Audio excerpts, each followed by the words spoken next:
Hogwarts. Give the Headmaster a boost. Chapter 21. If there's one ability that represents humanity's yearning for supernatural powers, then flight undoubtedly holds a significant place. Thursday brought good news and bad news for the Gryffindor students. The good news was that they were finally going to have their first flying lessons since arriving at Hogwarts. The bad news was that they would be taking the class with Slytherin House. The young wizard's anticipation for the flying lesson was undoubtedly at its peak. Malfoy boasted about his superb flying skills, claiming that as a child, he once narrowly dodged a Muggle helicopter on his broom. Seamus Finnegan said he spent most of his childhood flying around the wilderness on a broomstick. Ron said he once almost crashed into a hang glider while riding Charlie's old broom. Horatio claimed that although he had never attempted to fly, the flying broom he made once led French oars on a wild goose chase. While they all thought each other were exaggerating, sometimes the most outrageous stories turned out to be true. Neville was very nervous about the flying lesson, stating that he had never tried flying because his grandmother wouldn't let him. While helping Horatio care for the bouncing bulb, he asked, "Horatio, do you have any way to prevent me from making a fool of myself in flying class?" Horatio, who was applying gold coat to a venomous tentacula, rolled his eyes at him. "I could certainly build you a flying broom that even your grandmother could fly with ease, but didn't Madam Hooch say we could only use the brooms provided by the school?" He patted Neville's shoulder. "Don't worry, even if you accidentally fall, as long as you're still breathing, Madame Pomfrey can save you. Even if you kick the bucket, I can bring you back." Neville became even more frightened after hearing this and kept muttering to himself. Horatio got a headache listening to him and could only hand him a belt, explaining how to use it. For this, Neville and Horatio signed a series of unequal treaties. At noon on Thursday, while everyone was enjoying lunch, Neville received a package containing a glass orb filled with white smoke. "It's a remembrall," he explained. "Gran knows I'm always forgetful. It tells you if there's something you've forgotten to do. If you've forgotten something, it turns red." Then the remembrall in Neville's hand turned red. Neville, startled, quickly checked his gear. Horatio's belt. Got it. How to use it. Written on my palm. Horatio's herbology homework. Oh no, I forgot to do it. The remembrall in Neville's hand instantly turned white, and Neville's face also turned pale. Looking at Horatio, who was flirting with Hermione, Neville immediately broke out in a cold sweat. At 3 in the afternoon, the much-anticipated flying lesson finally began. "Everyone stand next to a broomstick," Madam Hooch, the flying instructor, told the young wizards. "Then extend your right hand, place it above the broomstick, and say, 'Up!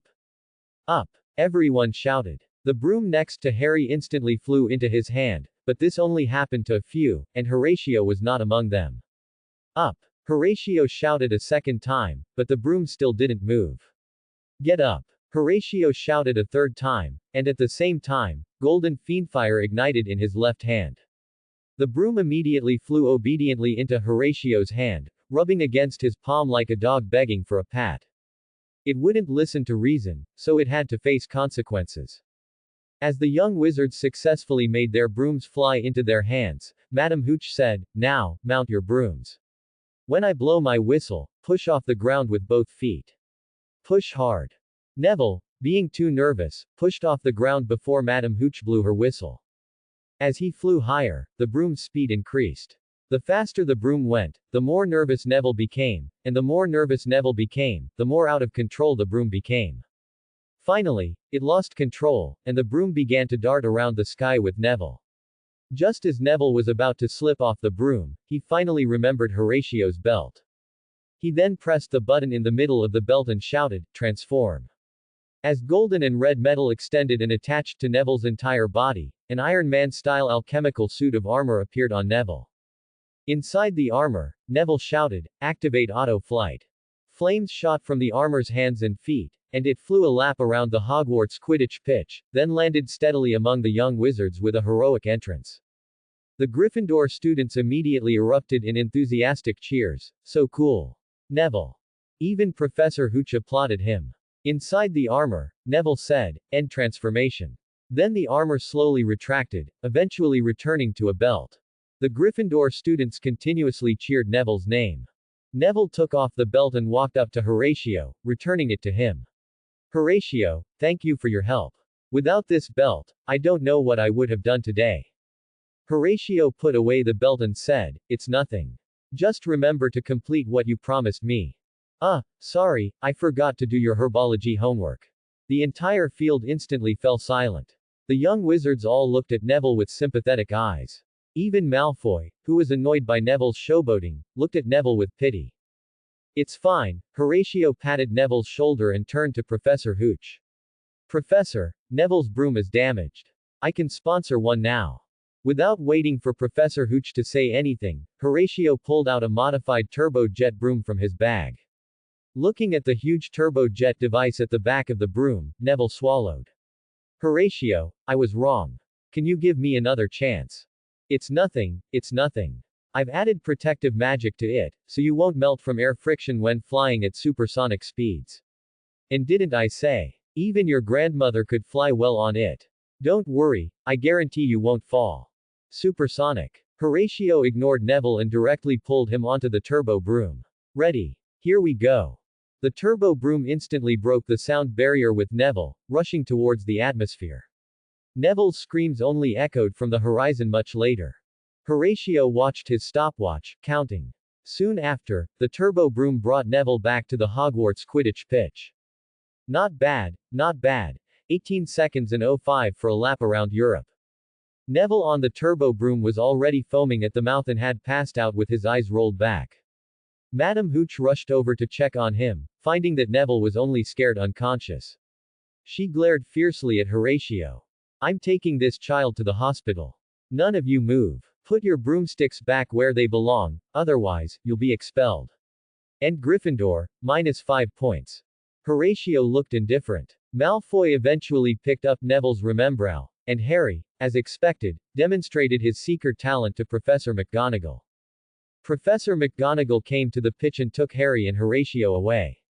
She first introduced Harry to Oliver Wood, the Gryffindor Quidditch team captain, then led Horatio into her office. Horatio sat impatiently on the sofa in Professor McGonagall's office. Shall we get straight to it or go through the formalities? We're all so familiar with each other, I think we should just get straight to it.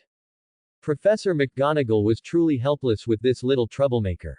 Her head ached. After receiving another detention invitation from Professor McGonagall, Horatio returned to the Great Hall. As soon as he entered, he saw Malfoy challenging Harry to a date, no, a duel. A wizard's duel, interesting. Count me in, Harry, I'll be your assistant. Horatio suddenly appeared behind Harry like a ghost. Horatio. You're not allowed to participate. Malfoy looked at the suddenly appearing Horatio with a pale face. Malfoy, are you itching for a fight? How dare you refuse me? Horatio pulled out his wand. Should I use the Cruciatus curse on you? Or the Cruciatus curse? Or the Cruciatus curse? Malfoy was scared out of his wits and quickly looked at Harry with pleading eyes. Although Harry disliked Malfoy, his kind heart didn't want to see Malfoy tormented by Horatio, so he said to Horatio, sorry, Horatio, Ron has already agreed to be my assistant. Alright, where are you dueling tonight? I'll be the referee. The winner gets a small alchemy tool from me, and the loser just has to perform a handstand while gnawing on a pig's trotters tomorrow. Horatio finally agreed. We plan to start at 11 p.m., in the trophy room on the 4th floor of Hogwarts, Harry replied. Horatio gave an okay gesture. Then I'll wait for you there. Don't be late. If you dare to chicken out, you know the consequences. Seeing Horatio's gloomy expression, Harry and Malfoy shivered and quickly nodded, indicating they would definitely be there. At dinner, Hermione approached Harry and Ron, who were discussing what to do about the duel tonight. I just heard you're going to duel Malfoy tonight, Hermione said. No, you absolutely cannot be out after hours. You'll lose points for Gryffindor. What makes you think we still have points to lose? Ron muttered.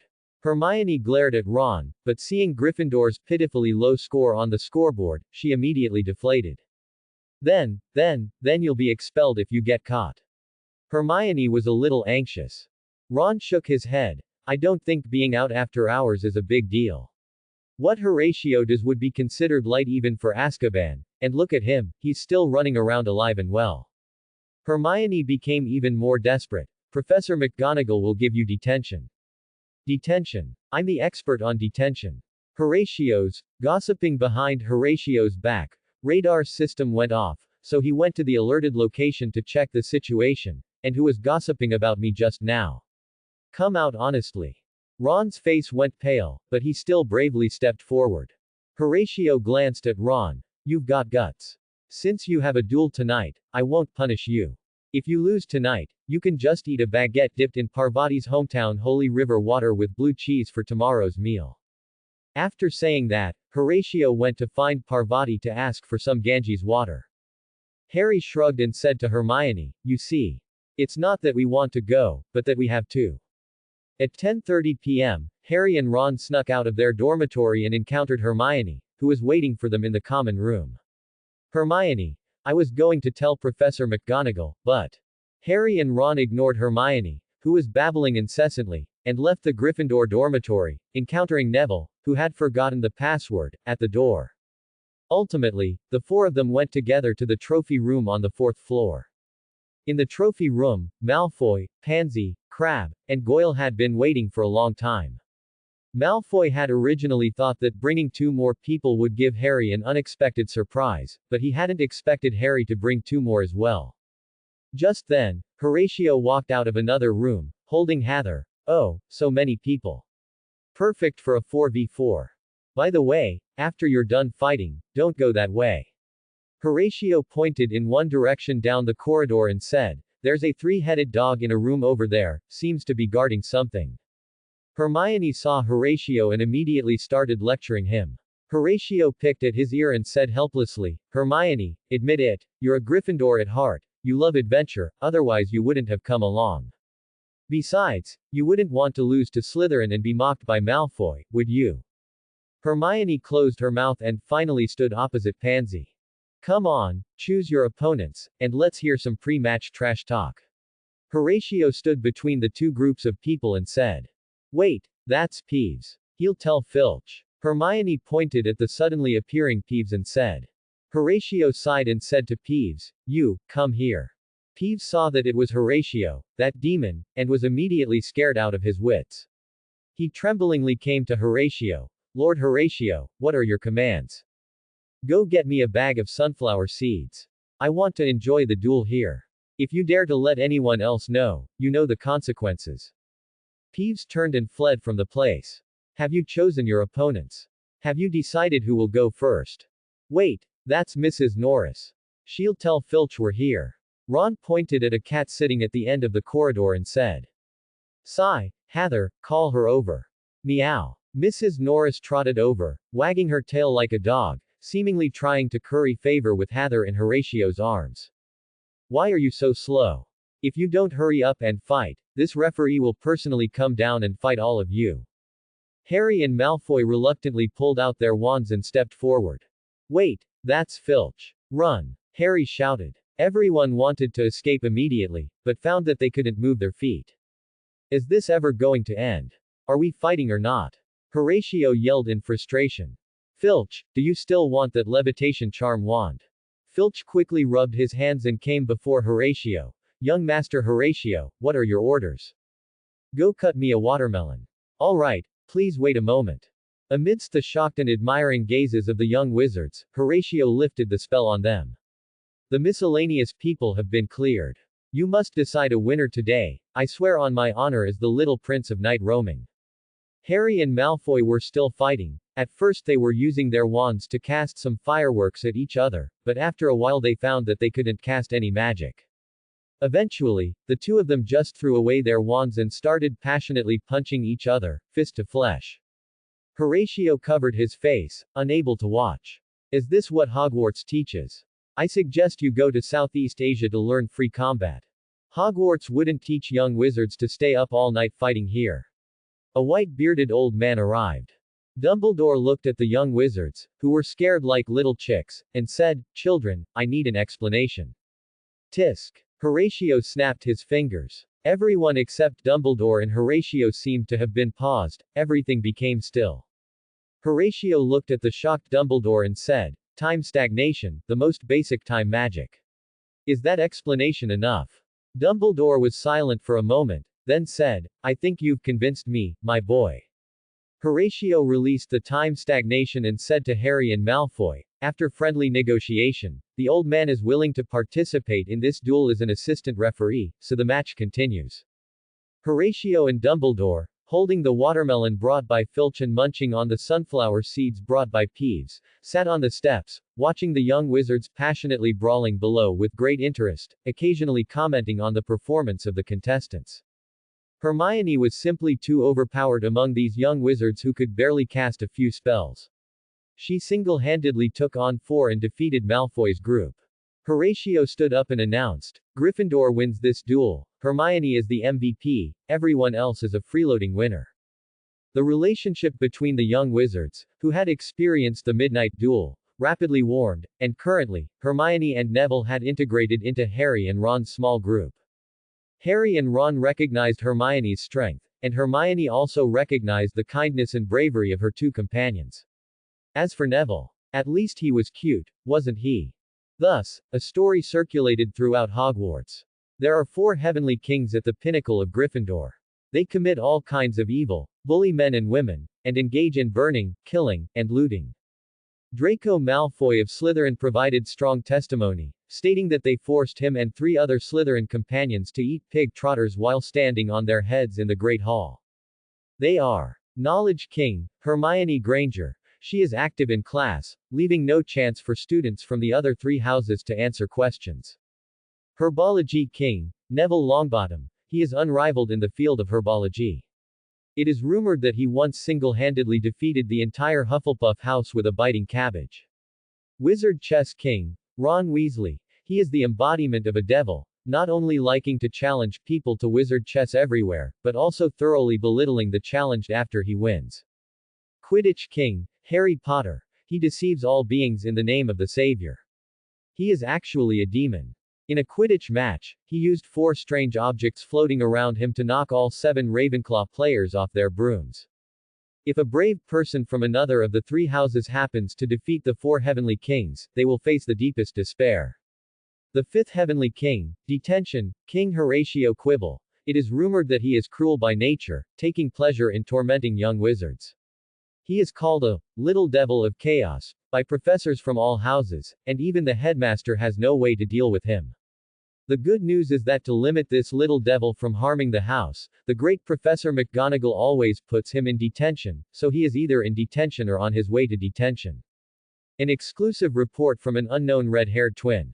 This is too absurd. Hermione put down her knife and fork, looking at the young wizards around them who were staring at them in awe. A vacuum zone had formed around the 4 of them. The young wizards dared not approach them. Punishing Malfoy was originally Horatio's doing, why is it being blamed on us? Hermione said, pouting. Neville sighed, I thought the protective belt Horatio gave me was that armor from last time, and I wanted to show it to Hannah. I didn't expect a biting cabbage to jump out, and a splitting biting cabbage at that. It directly wiped out Hufflepuff, and even now Hannah doesn't want to talk to me. Ron also said, the wizard chess Horatio gave me is fun, but the pieces keep clamoring for battle every day. If I don't satisfy them, they'll sneak into my bed at night and poke my backside with their weapons. The key is that the winning pieces mock the defeated young wizards, and the losing pieces also curse the defeated young wizards, making me not even know whether to win or lose. Ron, the next time you drag me to play your wizard chess, I'm breaking off our friendship, Harry said through gritted teeth. I'm sorry, Harry, everyone else is avoiding me, so I can only ask for your help. Ron said apologetically to Harry, by the way, what's wrong with you? Why do the Ravenclaws look at you with such murderous intent? Harry gave a wry smile. It's all because of that thing Horatio gave me, what's it called, a free-floating cannon. As soon as I get on my broom, that thing automatically deploys. It's no use even if it's locked in a cabinet, they'll just destroy the cabinet and come out. During the last Quidditch match against Ravenclaw, that thing literally wiped out all of Ravenclaw's Quidditch players, including the reserves. Now I have to walk around any Ravenclaw student I see. Ron turned and asked Hermione, Hermione, what about you? Didn't Horatio also give you an item? Hermione said with a cold expression, He gave me a quill, with retrieval and automatic recording functions. Isn't that pretty good? I originally thought this pen was very convenient to use, until one day I discovered that this pen also has a secondary pen. When I use it to write homework, it synchronizes to that secondary pen, which means I'm helping Horatio write his homework. How about we return the items to Horatio? Neville suggested. Hermione said, do you think I don't want to? Look here. She took out the quill and pointed to a piece of down at the front, on which was written. Sold, no returns. Soul bound, cannot be abandoned. To destroy, use Fiendfire. Produced by Quibble Group, guaranteed quality. Ultimately, Horatio still reclaimed these items, because Hermione found Professor McGonagall. I really don't understand, you clearly have such great talent, why don't you use it for studying? Hermione. Horatio looked at Hermione speechlessly and said, Hermione, do you know what your biggest problem is? It's being a know-it-all. Haven't you noticed that many people in Gryffindor can't stand you? Your well-intentioned help might actually be harmful to others. They might initially think you're impressive, but over time, they'll find you arrogant. Actively helping others is indeed commendable, but sometimes you need to learn to wait for others to ask you for help. Hermione didn't wait for Horatio to finish speaking, angrily pushed past him, and walked away quickly. Horatio scratched his head and sighed. At the Halloween feast, Neville asked Horatio, who was sitting next to him, have you seen Hermione? She's been missing all afternoon. Haven't seen her. Horatio picked up a piece of crispy roast duck, placed it in a tortilla, spread some sweet bean paste, and put it in his mouth, showing a look of bliss. I just heard Parvati tell Lavender that Hermione is crying sadly in the girls' bathroom and won't let anyone comfort her. Harry also mimicked Horatio's actions, eating a piece of crispy roast duck as he spoke. Professor Quirrell suddenly burst into the Great Hall, screaming in terror, "Troll, in the dungeons!" After saying that, he fainted on the floor in the middle of the Great Hall. The Great Hall immediately descended into chaos. Dumbledore had to make several purple fireworks burst from the tip of his wand before everyone quieted down. Prefects, lead your students back to your dormitories, Dumbledore said. Teachers, follow me. Is there really a troll? Horatio walked over to Professor Quirrell, who was pretending to be unconscious in the middle of the Great Hall, and tried to pry open his turban with his wand. Quirrell instantly couldn't keep up the act, and pressing his turban, he stood up and said, really, it's in the dungeons. Horatio, student, please return to your dormitory quickly. HMPH, what's so scary about a mere troll? Horatio took out a silver white glove from his pouch, put it on his hand, and said, I will sortie in Gundam form. As blue, white, and red metal covered Horatio's entire body, a golden V-shaped antenna appeared on his head. A roughly 3-meter-tall RX-78 Type Gundam baby machine appeared in the center of the Great Hall. As the machine landed, the thrusters on its back emitted intense flames, causing the machine to directly smash through the Great Hall doors and fly towards the corridor. The young wizards present were dumbfounded. Harry asked, do we still need to return to our dormitories? Inside the girls' bathroom, Hermione was cowering against the opposite wall, seemingly on the verge of fainting at any moment. A 12-foot-tall troll, with skin as grayish as granite, was closing in on her. It raised the club in its hand and swung it down towards Hermione. Just as the club descended, a blue and white figure crashed through the girls' bathroom wall, shielding Hermione beneath it. Clang! The club striking metal made a huge sound. Hermione opened her eyes and saw a blue and white Gundam protecting her, and couldn't help but burst into tears. Horatio. The Gundam turned and delivered an uppercut to the troll's jaw. Then, before it could recover, it leapt high, pressed the troll's head with its right hand, and slammed it into the ground, creating a deep crater from the immense impact. Then, it grabbed the troll's thigh with its left hand, lifted it high, and threw it out of the girls' bathroom. Subsequently, it drew the beam saber from its back and, with the help of its back thrusters, quickly approached the recently risen troll, slashing at its neck. The troll's head flew high into the air and then crashed heavily to the ground. Horatio, piloting the Gundam, walked up to Hermione and extended his hand to her. Miss Granger, would you care to join me for a pre-Halloween dinner? Hermione broke into a smile through her tears, placing her small hand in the Gundam's large one. Of course, Mr. Quibble. The young wizards in the Great Hall were still orderly leaving the hall, and a huge roar came from deep within the corridor. A blue and white mecha was seen flying down the corridor, holding Hermione in its right arm and carrying the troll's head in its left hand. It flew over the heads of the young wizards, entered the Great Hall, and landed steadily. It placed Hermione by the Gryffindor long table, then quickly walked towards the teacher's table. As it neared, it threw the troll's head onto the table, then the machine began to retract, transforming into a white glove. Horatio put away the glove, then stepped on the troll's head with his left foot and said to Dumbledore, who had not yet left, "Troll vanquished. Time. 5 minutes, 16 seconds. Those who offend our great Hogwarts, no matter how far, shall be punished." In Charms class, Professor Flitwick was explaining Accio to the young witches and wizards. Harry pulled Ron closer and pointed at Horatio and Hermione. "Don't you think Hermione is looking at Horatio a bit strangely?" Ron waved his hand and said, "What's so strange about it? The hero saving the beauty trope, though cliché, always works." Ron didn't tell Harry that lately, for some reason, he always felt a bit heavy on his head. Lavender, sitting behind them, overheard their conversation and chimed in. "I'm telling you, Hermione has been, Horatio was really super handsome that night. If someone was willing to single-handedly fight a troll for me, I'd definitely give myself to him." Ron listened to Lavender endlessly describe how much the girls envied Hermione and how much they admired Horatio, then impatiently interrupted her. "Who would want you? Even if someone saved you, they'd probably be scared away by you." Lavender immediately retorted, "I think you're just jealous of Horatio. After all, he's more handsome and more powerful than you. What girl would be blind enough to like a narrow-minded guy like you?" Ron and Lavender began a lengthy war of words. Hermione finished her notes, then looked at Horatio, who was sound asleep on the table beside her, noticing his furrowed brow, slightly open mouth, and a trace of drool at the corner of his lips. She couldn't help but let out a soft, almost inaudible chuckle. After class, Hermione nudged Horatio's elbow. "Horatio, wake up, class is over." Horatio groggily lifted his head, rubbed his eyes, and let out a big yawn. Hermione helped him tidy his hair, which had been messed up from sleeping. "Come on, the next class is Defense Against the Dark Arts class, and we need to change classrooms." The Defense Against the Dark Arts classroom was filled with the smell of garlic. Professor Quirrell was at the podium, recounting how he dealt with Inferi. The young witches and wizards below the stage were dozing off. Horatio, having slept comfortably in the previous class, couldn't fall asleep now.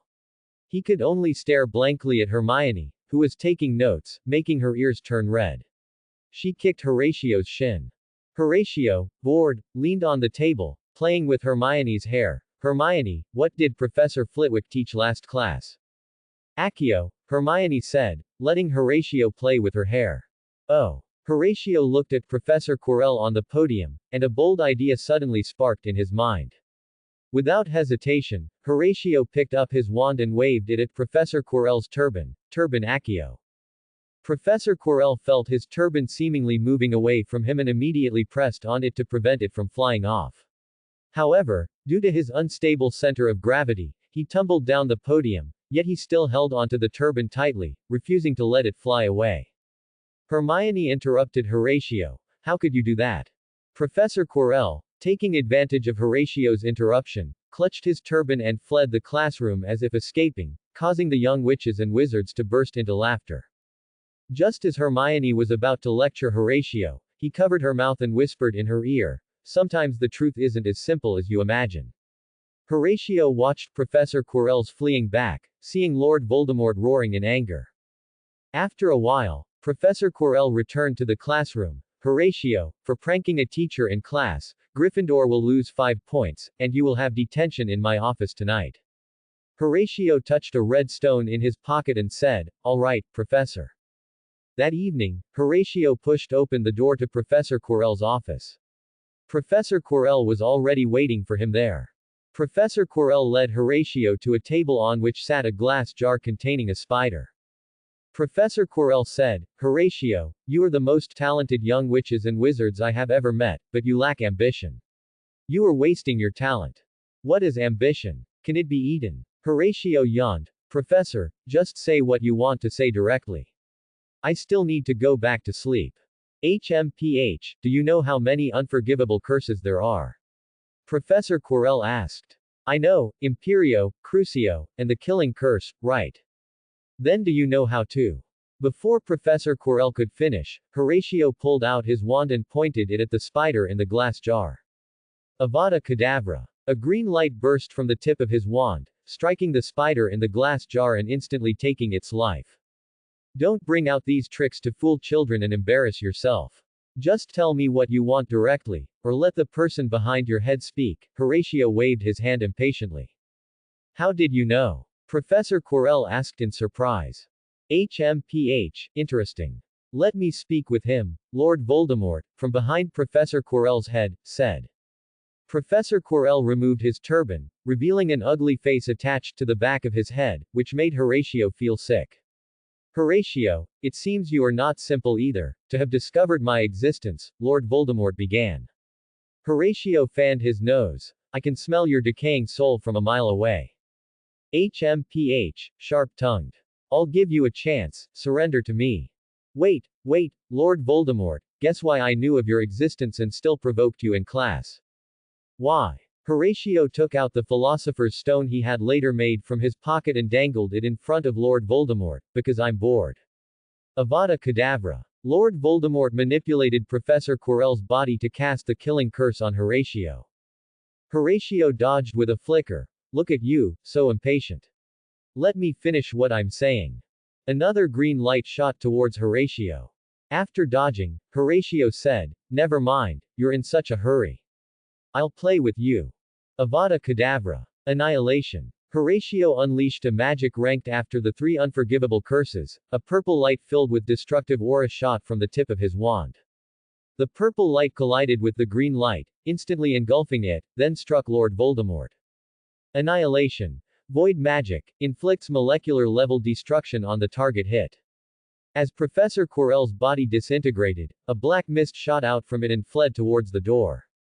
Still trying to run, Horatio took out the chained scythe he had made earlier and threw it at the black mist.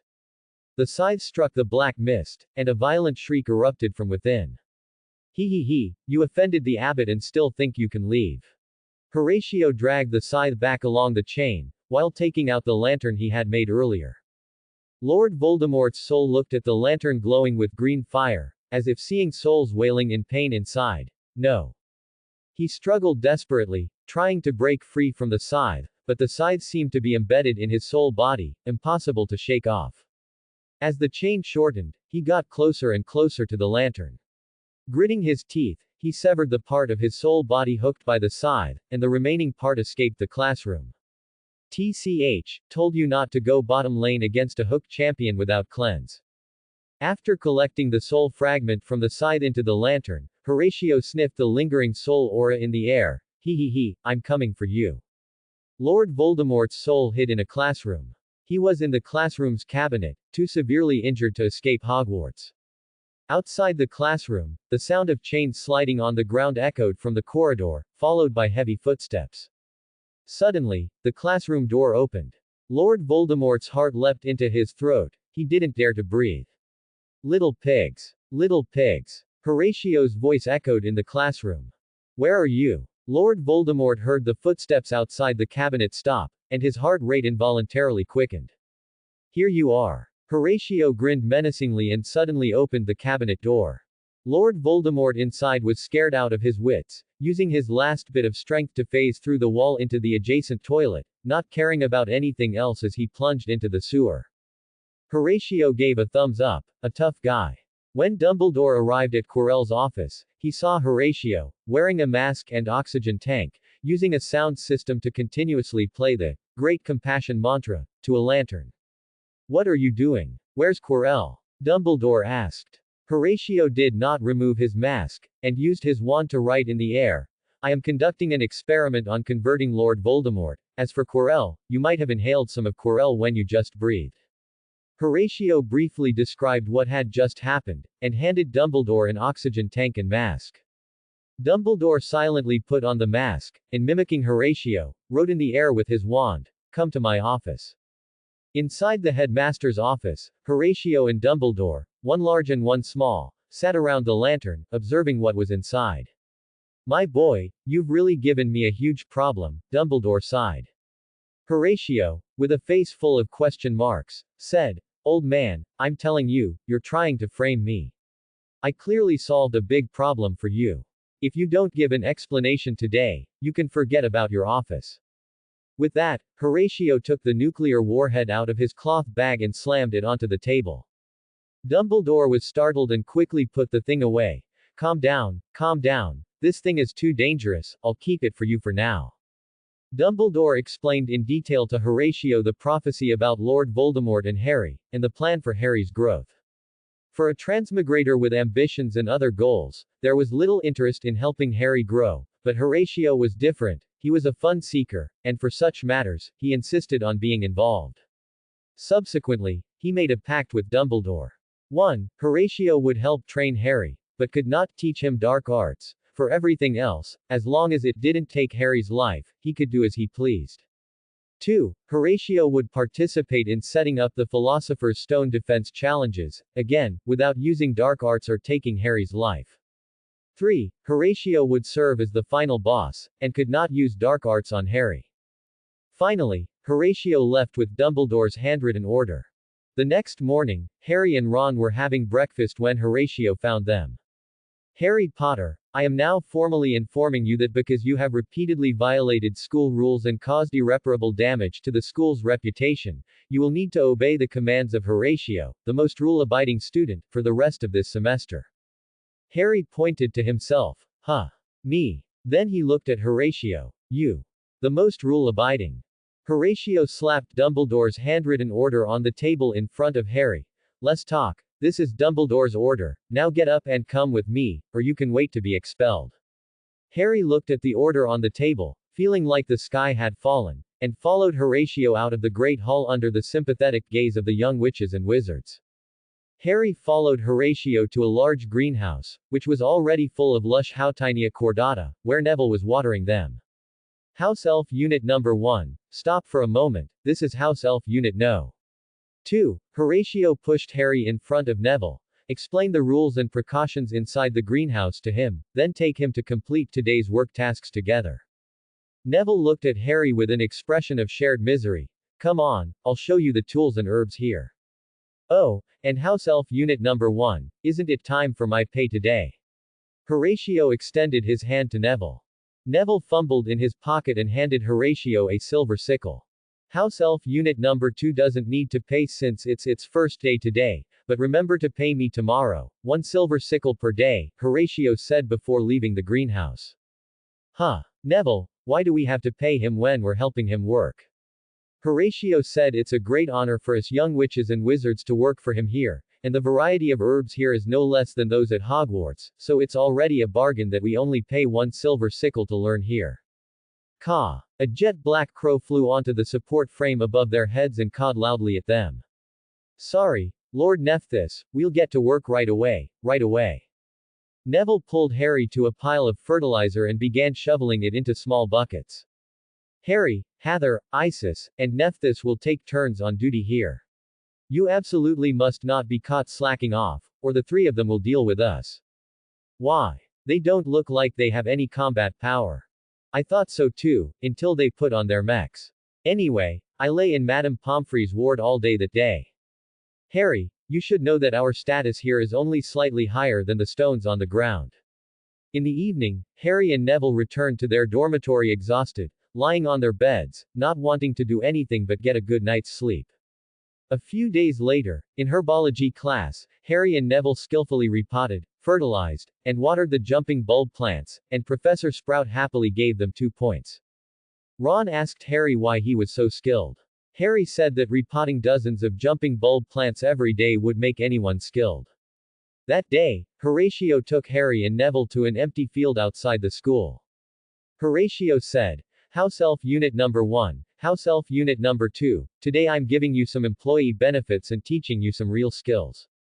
Harry and Neville were very excited. Whatever else Horatio was, his strength was truly powerful. Harry, really? Are you going to teach us magic? Horatio took a yellow cube from his cloth bag and said, do you know what Gryffindor's biggest characteristic is? Harry replied. Not following school rules. Neville replied. Liking to cause trouble. Horatio rubbed his forehead and said speechlessly, it's courage.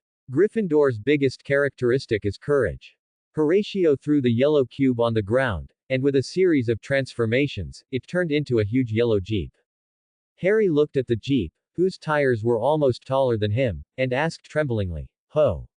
Horatio, will we have to deal with this thing? Horatio gave Harry a charmingly evil smile, did a backflip onto the jeep, and started it up. Harry and Neville, hearing the huge roar, were scared out of their wits and turned to run. Harry, Neville, don't run. Face me bravely. Horatio chased Harry and Neville in the jeep. Harry and Neville ran for their lives in front. Who wants to face you? Someone will die. Harry, what's with that expression? Can your tears defeat you know who? Can they save Hogwarts? One day, Dumbledore was in his office, admiring a photo of a blonde old man. Suddenly, an explosion outside the door made the floor tremble. Dumbledore quickly put away the photo album and rushed out to check the situation. As soon as he stepped out, he saw Horatio sticking C4 to the wall outside the headmaster's office, which scared him into immediately stopping Horatio. Child, what are you doing?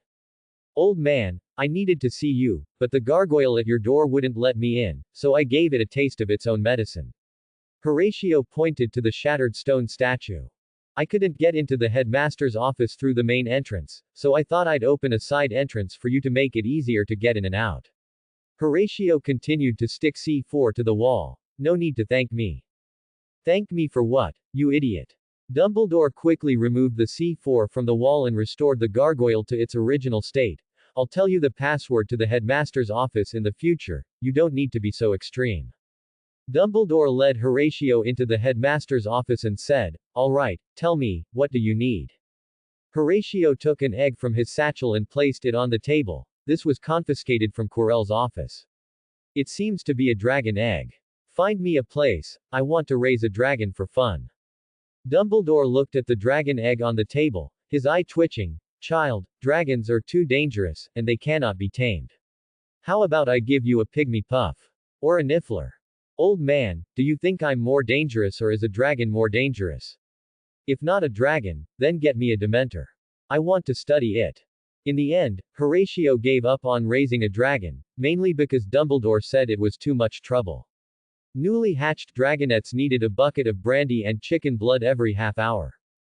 In return, Dumbledore promised to have Hagrid send Horatio a hippogriff chick to satisfy his request for a flying mount. Horatio handed the dragon egg to Dumbledore and said, the Quirrell alchemical golem you wanted is ready. As for what you want it to teach, you can program that yourself. Also, I've recently started teaching Harry the disarming charm and the shield charm. Honestly, is Harry really the so-called savior? He feels as empty-headed as a troll. Afterward, Horatio took the writ Dumbledore gave him and went to Hagrid's hut. After Hagrid read the writ, he led Horatio out of the hut. Let's go. There's a nest of hippogriffs that hatched recently. I don't know why Dumbledore would allow a first-year wizard to keep a Class 3X dangerous magical creature. Because I got a dragon egg. I originally wanted to raise a dragon as a mount, but Dumbledore said raising a dragon was too much trouble, so I gave him the dragon egg. As compensation, he allowed me to keep a hippogriff as a mount. You mean a dragon egg? Hagrid looked quite annoyed. It's a shame you already gave it to Headmaster Dumbledore. Hagrid, do you really like dragons? Yes, I dream of raising a dragon. Alright, in a few days for Christmas, I'll give you an alchemical dragon statue. Thank you very much. Arriving at the hippogriff territory, Hagrid communicated with the adult hippogriffs guarding the chicks, then led Horatio to a nest of hippogriff chicks. Horatio immediately took a liking to a pure white hippogriff chick. It was a female hippogriff chick, pure white like winter snow, with a pair of bright golden eyes. Its front half had sharp, powerful eagle talons. Although still a chick, it was already much taller than Horatio. As Horatio reached out to stroke it, it suddenly opened its mouth and lunged at Horatio's hand. Horatio reacted quickly, withdrawing his hand just in time. The chick bit at empty air and let out a dissatisfied squawk. Hagrid said somewhat awkwardly, hippogriffs are very proud creatures. You have to bow to them first. Horatio didn't mind. He pulled out some beef jerky he had made, which he usually fed to Heather and the others, from his satchel and carefully offered it to the chick. The chick eyed the beef jerky cautiously at first, then slowly approached, sniffing it with its nose, and suddenly snatched the jerky away. After it finished eating, its eyes suddenly lit up, and it indicated to Horatio that it wanted more. Horatio gave it another piece and took the opportunity to gently stroke its head. This time, it didn't resist. Hagrid said in surprise, "Huh. It was tamed that easily." Horatio indicated, "Don't you understand the value of good food? A mere pony, easily handled." Finally, Horatio, with the white hippogriff he named Nut, walked out of the forbidden forest and into his greenhouse. Harry and Neville were carefully tending a pot of Dittany, watching Horatio lead a beautiful hippogriff into the greenhouse. "What kind of animal is that?" Harry asked, a little surprised. Horatio told Harry, "Go look it up in Fantastic Beasts and Where to Find Them." Then Horatio introduced Heather, who was on duty that day, to Nut, indicating that they were future companions and that Heather shouldn't eat her. Although Nut might not necessarily win against Heather, who knew how many outrageous items Horatio had added to Heather's collar and bell. But Horatio still hoped they would get along, and suggested that if they were hungry, they could eat the two house elves nearby. Harry and Neville. Afterward, Horatio left them a large amount of beef jerky and turned to enter his workshop, preparing to craft a saddle with some outrageous properties for Nut. Horatio thought for a moment and decided to first create a saddle with basic functions like protection, counterattack, and invisibility, and then add functional modules later, such as annihilation laser cannons and Cruciatus curse gatlings. After all, Horatio's pets couldn't suffer even a little bit of injustice, they had to have the power to wipe out Death Eaters or the Ministry of Magic. By the time Horatio finished crafting the saddle, it was already dark. After putting the saddle on Nut, he hugged Heather and rode onto Nut's back, preparing to fly back to Hogwarts. Harry and Neville said, "What about us? We haven't gotten on yet." Horatio said, "Mere house elves wanting a ride on my mount. Run back yourselves." Ultimately, Horatio cast a levitation charm on the two house elves, then tied ropes to their feet, letting Nut drag them like trash as they flew towards Hogwarts. Flying into the Great Hall at Hogwarts, Horatio dismounted, clapped his hands, and the ropes on Harry and Neville's feet automatically untied. Under the astonished gaze of the young wizards, Horatio led Nut towards the Gryffindor table and sat next to Hermione. "Is that a hippogriff? It seems Miss Know-It-All has quite a bit of knowledge." Horatio replied, placing Heather on the dining table. "How did you do it?" "I told Dumbledore I wanted to be a dragon rider, but Dumbledore said dragons were too big and couldn't fit in the dorms, so I settled for a hippogriff instead," Horatio said, stroking Nut's head as it nudged him. The next day, a story about a white prince and his two servants spread rapidly throughout Hogwarts. Malfoy of Slytherin declared, "Riding a broomstick is totally lame. If you're going to ride a winged beast." He had already written to his father expressing his desire for a winged beast. On a mid-December morning, Hogwarts Castle welcomed its first snow of the year in slumber. "Ron, what exactly was that thing Hagrid brought out of Gringotts?" Harry asked Ron, stuffing a meat pie into his mouth. A few days ago, Horatio had intentionally taken Harry to the classroom guarded by Cerberus, Fluffy, guiding Harry to seek the truth. "Hermione, have you found out who Nicholas Flamel is?" Harry asked Hermione, recalling the name he got from Hagrid yesterday. "No, I've checked all the famous wizards from the past century, and I haven't found the name Nicholas Flamel," Hermione huffed, tackling a meat sandwich. "Why don't you ask Horatio? Maybe he knows something," Ron asked, setting down the braised pig trotters in his hand. "Ask him. He's probably having the time of his life right now." Hermione looked with icy eyes at Horatio, who was surrounded by little witches from various houses. "I'm full." Hermione, clutching a book, rushed out of the Great Hall. The cover of the book in her arms clearly read, "Secrets of the Inner Palace, How to Drive Away Those Flamboyant Butterflies." Harry and Ron exchanged glances, shaking their heads helplessly.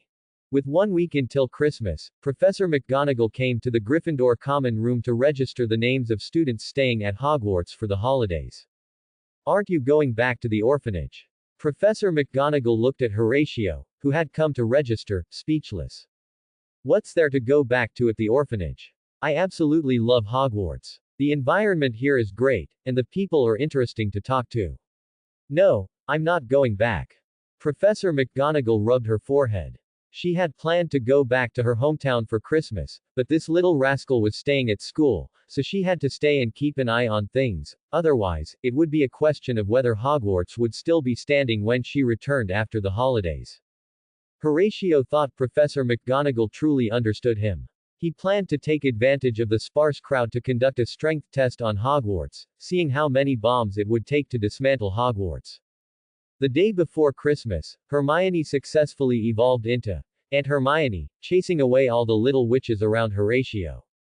Let's go, I'll take you to the station. Horatio took Hermione's hand and they mounted Newt. Hermione looked smugly at the gritting teeth expressions of the surrounding little witches, and perhaps some young witches and wizards, as she sat behind Horatio, hugging his waist tightly and burying her head in his back. With a clear eagle cry, Newt took a running start and spread his wings, soaring into the air under the envious gazes of many young witches and wizards, flying out of Hogwarts. Hermione, don't hug so tight, your flat chest is digging into me. Horatio, piloting Newt, felt the hard ribs behind him. A tic-tac-toe symbol appeared on Hermione's head, and she began to punch Horatio's back with her small fists. Stop hitting me, I'm sorry. Horatio begged for mercy. Oh, by the way, I have something to tell you. Horatio told Hermione about his plan with Dumbledore, inviting her to participate. Hermione thought about it and agreed. Horatio breathed a sigh of relief. Without Hermione's help, Harry and Ron would never pass Snape's challenge in a million years. Remember to keep it a secret from Harry and Ron. Horatio dropped Hermione off at the platform. I'll have Isis bring you your Christmas present. Hermione nodded, hugged Horatio tightly, then turned and walked towards the Hogwarts Express, waving constantly at Horatio from inside the carriage. Horatio waited until the train gradually pulled out of the station before flipping onto Newt and returning to Hogwarts. On the first day of Christmas, Harry and Ron were bored playing wizard's chess. What do you think Horatio is doing? Harry watched Horatio facing the Great Hall wall, doing something he couldn't decipher. I don't know, and Harry, you've been checkmated. Ron said after his queen captured Harry's rook. At this moment, Horatio faced the Great Hall wall, took out a can of red spray paint, drew a circle on the wall, and wrote the Chinese character, dismantle, chai, demolish, in the middle. Horatio nodded. Based on visual inspection, this wall should be a load-bearing wall of the Great Hall. He then calculated its strength, estimating how much explosive would be needed to blast it down. After completing his calculations, he began to pull detonators out of a cloth bag and stuff them into the wall cracks. Just as he was about to take out an igniter, he felt something in the cloth bag vibrating. Horatio took out the FLIR warning device and saw it flashing red continuously. That's not right. Aren't I at Hogwarts? Why is this thing making noise? Is it broken? Just as Horatio was about to dismantle the device to see what was wrong, he heard a familiar roar from the entrance of the Great Hall. Horatio. Horatio turned around and saw Dumbledore leading a silver-haired, blue-eyed girl in a blue robe standing at the entrance. FLIR. Horatio recoiled a few steps in terror, unable to believe what he was seeing. FLIR, like a blue hedgehog, rushed in front of Horatio and grabbed his ear. Horatio, you've grown bolder after a few months, haven't you? Explain to me what white-haired demon witch Obasan means. Blue robe, blue eyes, washboard. Violent ape-like personality. You even dared to burn my howler. You're causing trouble after a few days without a beating. FLIR pinned Horatio to the ground and gave him a good beating. Horatio apologized with screams. Dumbledore came over. He did not stop FLIR from beating Horatio, but merely silently removed the detonators from the wall cracks, then looked at Horatio with a gloating expression. You little rascal, finally someone can control you. Horatio looked at Dumbledore's gloating expression and instantly understood that he was the one who brought FLIR into Hogwarts. Old man, you're finished. I'm going to burn all those old men's photo books in your drawer, and your book, Passionate Years in the Barn, won't survive either. Dumbledore paled in shock, quickly ran back to the headmaster's office, and set the highest level of protection on those books. Professor McGonagall, with a look of relief, took Fleur's hand and expressed that she absolutely must transfer to Hogwarts, and that she would teach Fleur everything she had learned in her life. Fleur, considering Madame Maxime's cultivation, politely declined Professor McGonagall. Professor McGonagall looked disappointed. Fleur then stated that she would consider coming to Hogwarts as a teaching assistant after she graduated. Professor McGonagall excitedly offered Fleur a Transfiguration teaching assistant invitation on the spot, stating that she didn't need to graduate and could come whenever she wanted. Late at night, a red-eyed shadow darted into the Great Hall and began to set up the hall. The next morning, when Harry and Ron came for breakfast, they found a large stage had been set up in the center of the Great Hall. Two young men were performing a stage play on it. One blonde youth called himself Griswold, and the other red-haired youth called himself Dumbledore Jr. They met and fell in love in a house, and their relationship was established in a barn. When they walked hand in hand into the Hall of Marriage, a young man named Newt jumped out and snatched Griswold away in front of Dumbledore Jr. Dumbledore Jr. went through countless hardships to finally find Griswold, but the two of them had a difference of opinion on whether tofu pudding should be savory or sweet, which led to their parting ways. When Griswold was about to lead the sweet party to rule the world, Dumbledore Jr. stopped him. Finally, Griswold fell into Dumbledore Jr.'s arms, and with his last strength, he caressed Dumbledore Jr.'s face and told him, "Tofu pudding must be sweet." From then on, Dumbledore Jr. valued sugar as much as his life, adding it to everything he ate. It is recorded in Xiangyang Ji, cited in Pei Songji's commentary on Records of the Three Kingdoms, Shu Records, Masu Biography, by Chen Shou of the Western Jin dynasty that, attacking hearts is superior, attacking cities is inferior. Horatio, with only 3 alchemical golems, pierced Dumbledore's heart so much that he locked himself in the headmaster's office in self-imposed isolation. Horatio felt as refreshed as if he had drunk a cup of Mishui Bingcheng on a hot summer day. Afterwards, he made a gif of Dumbledore and Grindelwald breaking up, set it to the song, Decent, and gave it to Dumbledore as a Christmas gift. This was adding insult to injury. Hopefully Dumbledore is okay. Fleur left Hogwarts on the 3rd day of Christmas. Although she only stayed at Hogwarts for less than 2 days, she still managed to bring Horatio to heel. Professor McGonagall was overjoyed by this. On the day Fleur left, she bid her a reluctant farewell and personally escorted her to the station. After Fleur left, Horatio was like a husky released from its cage, beginning to wildly tear up the house. One day, Horatio found Professor McGonagall and showed her a bottle of yellow liquid. Professor McGonagall, what is this? Horatio said, didn't they say Hogwarts has many chambers of secrets? I wanted to find them, so I dug a hole in the basement and started digging down. I dug hundreds of meters and didn't find any chambers of secrets, but I dug up oil. Professor McGonagall, do we have any students from the United States in our house? If so, please expel them, otherwise oil is prone to mold. Professor McGonagall's vision went black when she heard this, and she almost fainted. On the 4th day of Christmas, Horatio gave Harry a colorful stone and said, I originally wanted to give you another surprise, but Snape's offer was too high, and I couldn't refuse it. Thinking of that entire row of top-grade Felix Felicis potions, Horatio drooled, stating that he was respecting his elders and it was absolutely not because of the Felix Felicis. This is how to use it. Horatio handed Harry a note. Also, it's best to use this when you encounter unavoidable danger, and preferably when no one is around. Why? If you want to experience social death, you can use it in public. Harry put away the stone and said to Horatio, I found a mirror that shows my family. Ron sees himself as the student body president. Can you help me figure out what's going on? Oh, that's amazing. Let's go see it. Harry led Horatio to a mirror. It was a very grand mirror, reaching all the way to the ceiling, with an ornate golden frame supported by 2 claw-shaped feet at the bottom. Carved at the top was a line of text, Horized straw eru oytube kafru oyt on woshi. Horatio stepped forward, stroking the mirror frame. Low-level construction, just added legilimency and some superficial soul magic. I could mass-produce 10 sets of these mirrors in a day. While I have to admit your alchemy is formidable, the mirror of Horized is far more complex than you imagine, Dumbledore said, walking up from behind Harry.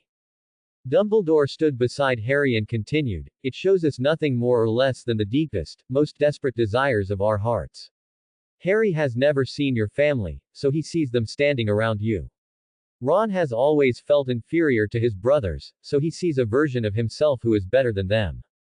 Dumbledore looked at his family and himself in the mirror and said with emotion, "However, this mirror cannot help us achieve our wishes. People who see it always waste their time in front of it, obsessed with what they see, and even driven to madness." "Oh, Principal, you're back at full health," Horatio quipped.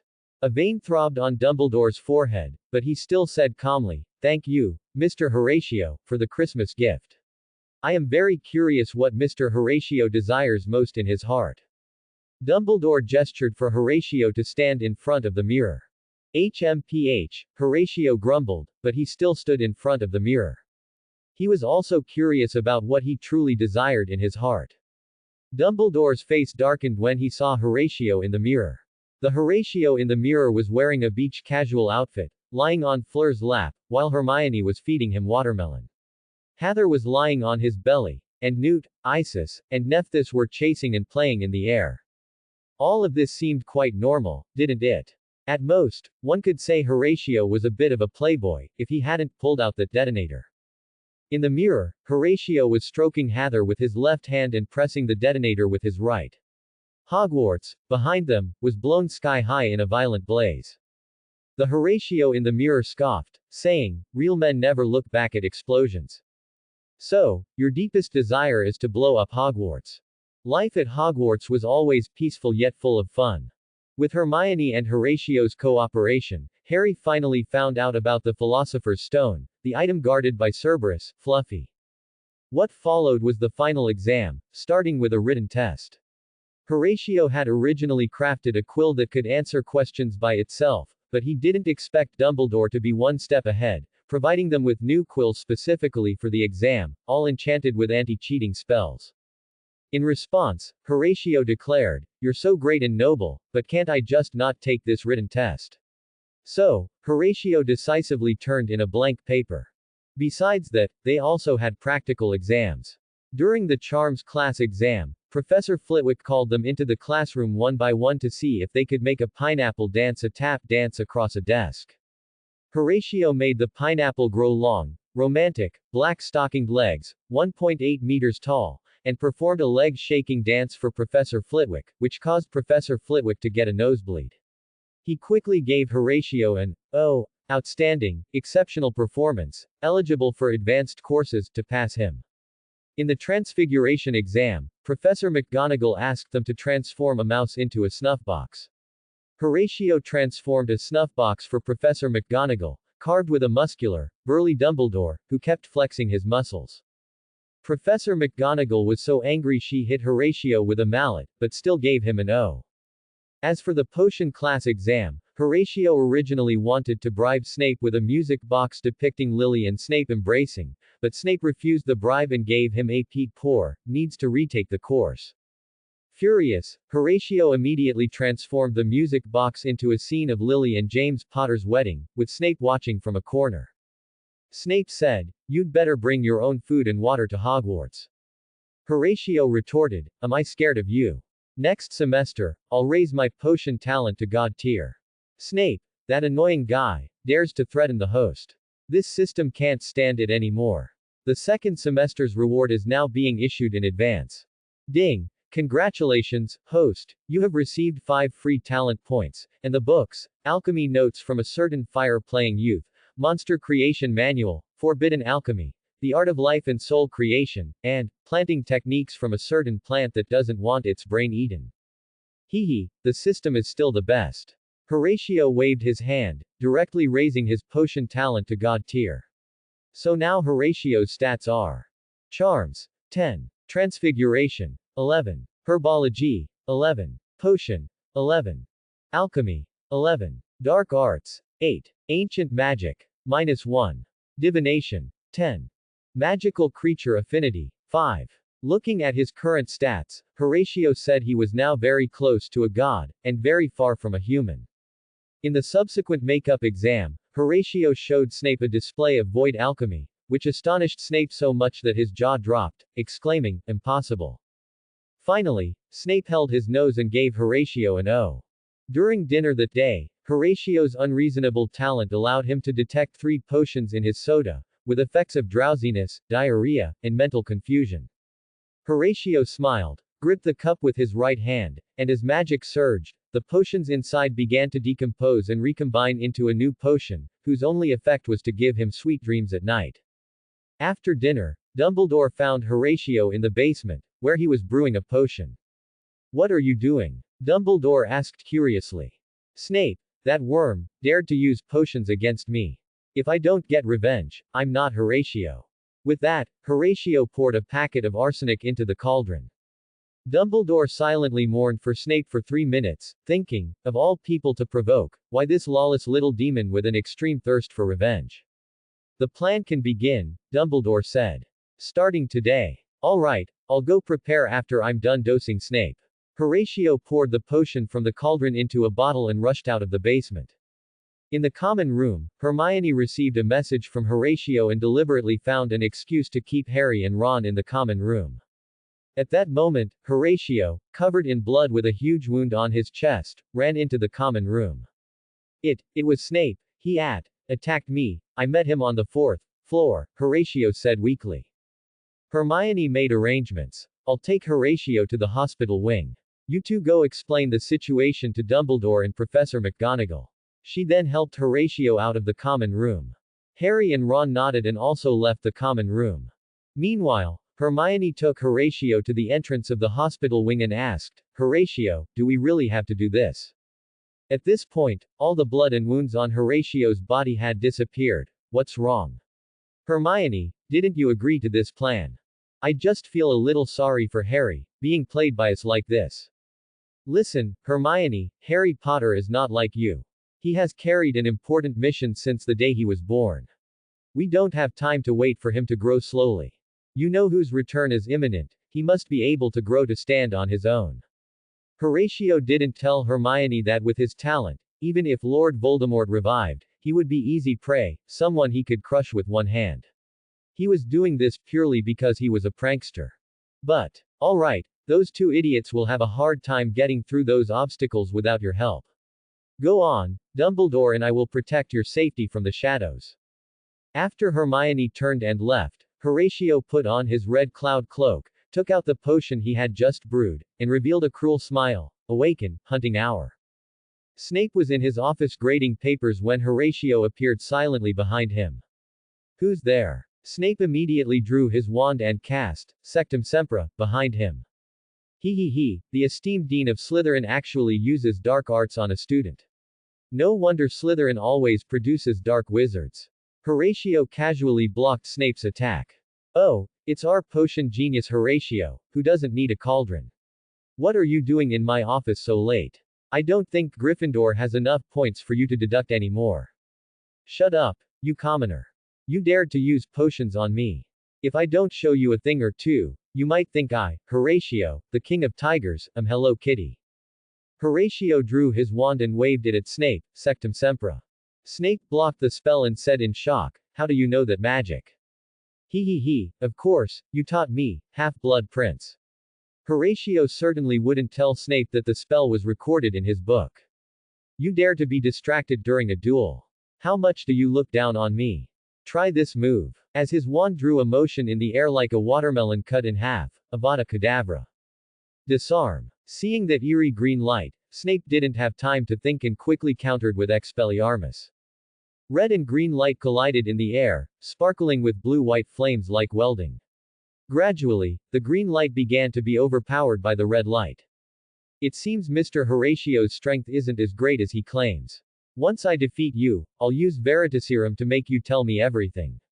Horatio wasn't surprised. After all, he was just a first-year young witches and wizards. Although he knew many spells, he had all the gear but no levels. Do you think you've already won? No. Do you think I came alone? Hather, Newt, Isis, Nephthys, launch a righteous group assault on him." With a whoosh, a pair of sharp eagle claws snatched at Snape from behind. Snape was greatly alarmed and quickly flicked his wand, sending the beam of light that was clashing with Horatio's up to the ceiling. Then he rolled to dodge Newt's claw attack. It wasn't over yet. Heather, standing on Newt's back, had two cannon barrels appear on her back, firing a laser at Snape, who hadn't yet stood up. At the same time, two Gatling guns appeared on Newt's saddle, continuously raking Snape with gunfire. Snape quickly used an armor charm to barely block the attack. Before he could catch his breath, Isis and Nephthys, wearing Ultimate Falcon and Winged Rebel Falcon armor respectively, surrounded Snape from left and right, firing spherical energy blasts at him. The energy blasts hit Snape head-on, turning him into a frizzy-haired N-word. Before Snape could react, a bottle containing a mysterious liquid smashed against him. As the bottle shattered, it instantly emitted a strange, sweet fragrance.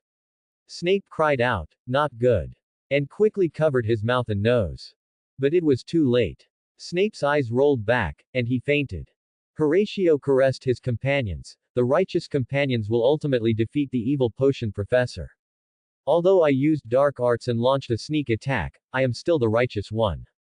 My name is Snape, born into the wealthiest family in Gotham City, America. As a child, I witnessed my parents murdered by dark wizards. Because of this, as an adult, I donned a bat suit to fight dark wizards. But my childhood sweetheart, Lily Evans, the woman I loved my entire life, couldn't understand my great cause and instead fell into the arms of James Potter, the shampoo magnate. When I received their wedding invitation, I went mad, furiously attacking all dark wizards. But Sheriff Dumbledore woke me up, telling me to hide in the darkness and silently protect this city. One day, terrible news arrived. The terrifying Scarecrow Tom broke into the Potter's home and killed the Potter couple. The person I loved became a cold tombstone. I furiously questioned Dumbledore why he hadn't protected them. Dumbledore was silent. He held out a little girl named Harry Potter, stating that they had done their best and only this little girl was left at the scene. Looking at those eyes and face, just like Lily's, I swore I would protect her for the rest of my life. But good times didn't last. Just as Harry was about to start school, a mad clown named Horatio Quirrell emerged. He used bombs to furiously destroy the city, and most importantly, he wanted to lay hands on Harry, to make her his experimental subject. I fought him constantly, but one day he said he could revive Lily, on the condition that Harry be sacrificed, leaving me to choose. I was in great pain but powerless, so I decided. Horatio brought the unconscious Snape to the 4th floor of Hogwarts, finding Dumbledore who had been waiting there for a long time. Dumbledore saw Snape floating in the air, his face filled with pain, and asked, "What did you do to him?" "Nothing, just let him have a beautiful dream about a night in the dark." Now he faces two choices, though neither outcome is good, Horatio said with a sinister smile. Shrimp with pork heart is the best. Dumbledore looked at Horatio's smiling face, feeling goosebumps, and quickly said, "You can take your revenge, but don't go too far." Horatio said he wouldn't kill Snape, but whether he would hang himself when he woke up, he didn't know. The scene shifted, and Harry, Ron, and Hermione reunited. Harry said to Hermione, "Sorry, we didn't find Dumbledore or Professor McGonagall. It seems they are not at Hogwarts." Hermione replied cooperatively, "It's all right, things with Horatio have stabilized. The urgent matter is, what should we do now? I think we should stop Snape. If Snape gets the Philosopher's Stone, Lord Voldemort will return. He'll turn Hogwarts into a school that only teaches dark arts." Harry said. "All right, I want to know your plan," Hermione agreed cooperatively. So the three planned for a bit, preparing to go to the dormitory to get the invisibility cloak. Finally, wearing the invisibility cloak, they walked through the corridor to that classroom. Harry used the flute Hagrid gave him to make Fluffy, the three-headed dog, fall asleep. Ron and Hermione took the opportunity to open the trapdoor it was guarding. Looking at the dark hole, Ron said to Hermione, "Hermione, do you want to go down first?" Hermione rolled her eyes at Ron. She knew Dumbledore and Horatio were secretly protecting them, so she nodded and jumped into the hole. Cold, damp air rushed past her ears, and finally, she landed on something soft. "No problem, you can come down," Hermione called up. Ron and Harry also jumped down after hearing her. "This is Devil's Snare," Harry said, touching the plant that caught him, feeling its tentacle-like vines. He had seen this stuff many times in Horatio's greenhouse. He said to Hermione, "This thing is most afraid of fire.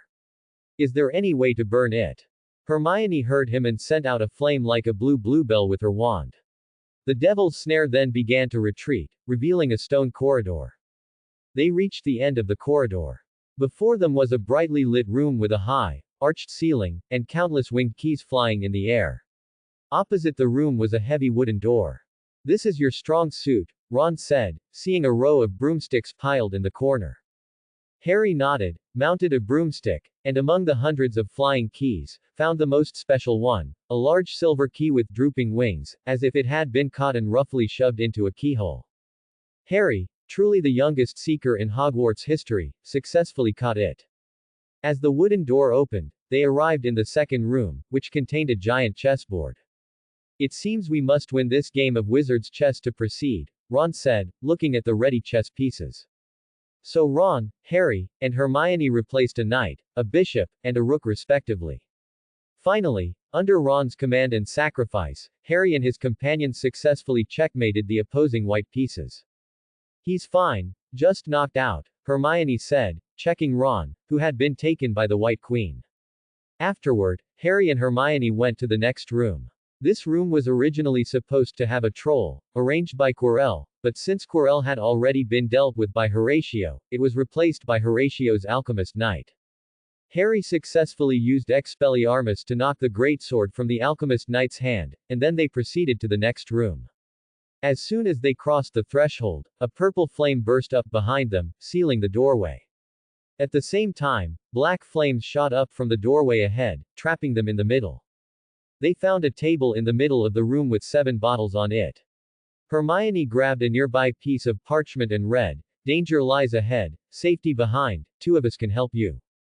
Drink them, 1 leads you forward, the other sends you back to where you were.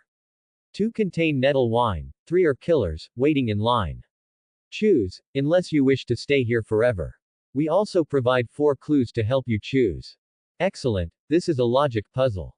Out of 7 bottles, 3 are poison, 2 are wine, and 2 can help us pass through the flames. Hermione thought for a moment and then selected the potion that could help them pass through the flames.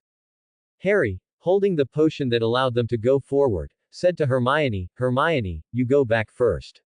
Listen to me, you go back in first." Before he could finish, Hermione grabbed the potion that allowed them to retreat and drank it, then waved at Harry and passed through the purple flames. Harry drank the potion that allowed him to go forward, passed through the black flames, and arrived in the next classroom. As soon as he reached the classroom door, he was blinded by a dazzling white light and passed out. He woke up shortly after. Harry found himself confined in a small, dark, enclosed space, holding something in his hand. He struggled with all his might and finally pushed open the cover above. Harry got up and found himself lying in a coffin. For some reason, his school uniform had been replaced by a Chinese-style red groom's outfit, and he was holding an embroidered shoe. He looked around and realized he seemed to be in an ancestral hall. On the innermost wall was a large red character for she, double happiness. Below the wall was a table, on which various offerings were placed, with an incense burner in the middle, containing burning incense sticks. The room was filled with eerie paper effigies, seated around several round tables, as if they were guests attending a banquet. Next to him was another identical coffin, surrounded by a pair of paper effigies of a boy and girl, serving as attendants. Harry suppressed the fear in his heart and went to the coffin. He gently pushed open the lid. Inside lay a woman in a red wedding dress, with a red veil covering her head. One of the embroidered shoes on her feet seemed to be missing. Harry looked down at the embroidered shoe in his hand. When he looked up again, he saw a horrifying scene. The woman in the coffin had somehow sat up, and her head, still covered by the red veil, slowly turned towards him. The paper effigies around also slowly turned their heads with her movement. The scene before Harry terrified him. His eyes went black, and he fainted. What kind of challenge did you set for Harry? Why did Harry suddenly faint? Dumbledore looked speechlessly at the fainted Harry. Nothing, just a little shock from Chinese horror. Horatio also looked at Harry speechlessly. He just needed to put that embroidered shoe on the ghost bride to pass, but he fainted instead. It seems he needs more practice. Harry slowly awoke from his coma, looking at the empty room around him. I feel like I had a terrible nightmare. He then slowly got up and walked towards the room's exit. Upon reaching the last room, he saw a small boy wearing a red cloud-embroidered trench coat standing in front of the mirror of Arised, muttering to himself, "Mirror, mirror, who is the most handsome man in the world?" Seeing his handsome reflection in the mirror, Horatio nodded with satisfaction, then turned to look at Harry at the doorway. "Hey, Harry, you're here." Horatio pulled out a pear from his wine and said to Harry. "What's going on? Horatio, are your injuries healed?" Harry asked, looking at Snape lying dead next to the mirror. "And did you defeat Snape?" "Ha ha ha, yes, you all hate Snape, don't you?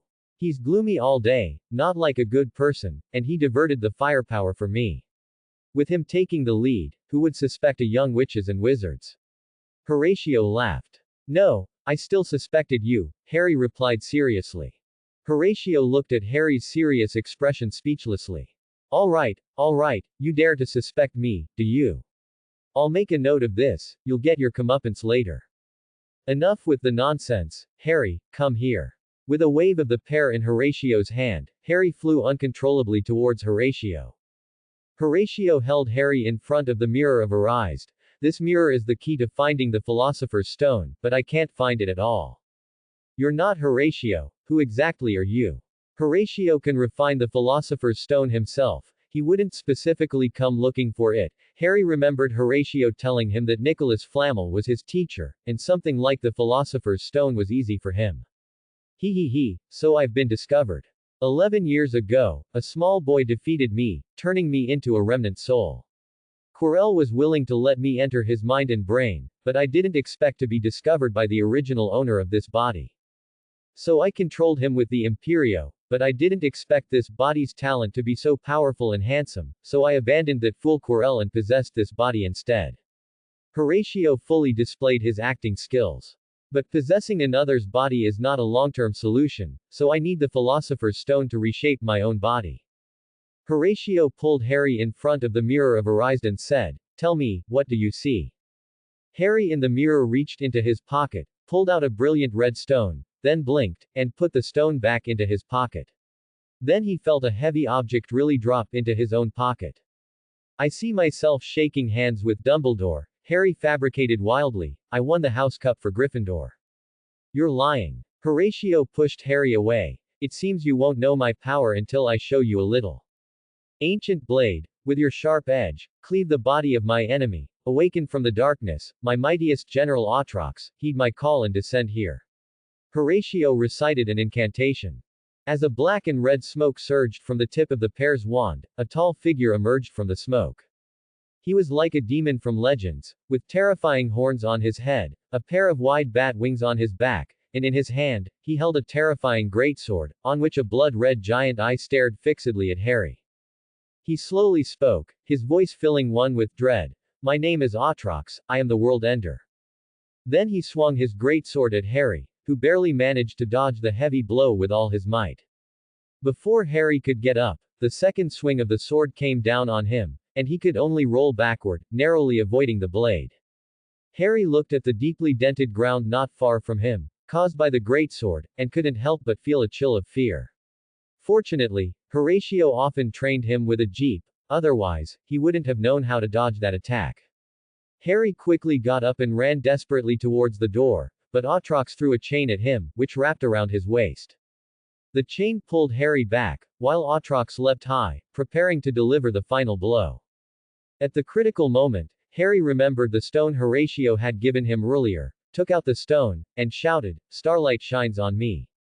As the greatsword slammed down, a cloud of dust rose from the ground. Harry appeared in the distance, transformed into a small girl wearing a blue dress and blue shorts, with long pink pigtails. Atrox saw her attire and furiously shouted, "Twilight aspect, I will cleave you, cut you open, and chop you to pieces." Then Atrox's wings began to spread, his body grew even taller, and he flew towards Harry, who had transformed into Zoe. Harry, whose body was controlled by the Twilight aspect, threw a sleep bubble at the incoming Atrox. Atrox fell into a slumber after a brief delay. Then she fired a light orb backward, and with a pointer from her right hand, the light orb swiftly crashed into the sleeping Atrox. With an explosion, Atrox vanished from the spot, and Harry also reverted from his twilight aspect state. He was gasping for air, looking dazed at Horatio approaching him, tightly guarding his upper pocket. Ultimately, he couldn't hold on and fainted. Before losing consciousness, he saw Dumbledore walk in through the door. Dumbledore looked helplessly at the severely damaged classroom, helped Harry up, and walked out the door. I even wonder if you're a husky reincarnated. You found out. Horatio put away the pear and smiled at Dumbledore. In his dream, Harry saw a small girl in a pink princess dress, with a phoenix perched on her shoulder. She showed Harry a scene where Horatio sat on a throne, playing with a black magic wand with a cold expression, seemingly the one Horatio often used, Way. Heather was sprawled on Horatio's lap, yawning, and Nephthys stood on the backrest of the throne, letting out a chilling howl at the base of the throne. Beneath the throne was a swarm of terrifying purple insects, mercilessly tearing at people's bodies. Their skeletons piled up across the entire ground, and the earth was stained blood red. A massive black hole floated in the sky, and terrifying monsters continuously poured out of it, mercilessly hunting the people on the ground. Dumbledore was tied to a stake, and Horatio slowly rose from the throne, walking towards Dumbledore. The moment you stopped me from avenging them, you could already imagine this scene. See, Dumbledore, this apocalypse is as you wished. Dumbledore was about to say something, but Horatio interrupted him, saying no more nonsense. A terrifying purple light shot from the tip of Huey's wand, striking Dumbledore. No, Harry wanted to stop it all, but the scene broke off, and the little girl reappeared before him, gesturing the shape of a magic wand. Harry asked, "Are you talking about a magic wand?" The little girl nodded. Just as Harry was about to ask her something else, she seemed to sense something, grabbed the phoenix, and vanished from the spot. The instant she disappeared, a terrifying giant hand shattered Harry's dream. Wait! Harry sat up in the hospital bed, exclaiming. Harry found himself in the school infirmary. Horatio, on the opposite bed, raised a glass of cola and greeted him. Yo, Harry, you're awake.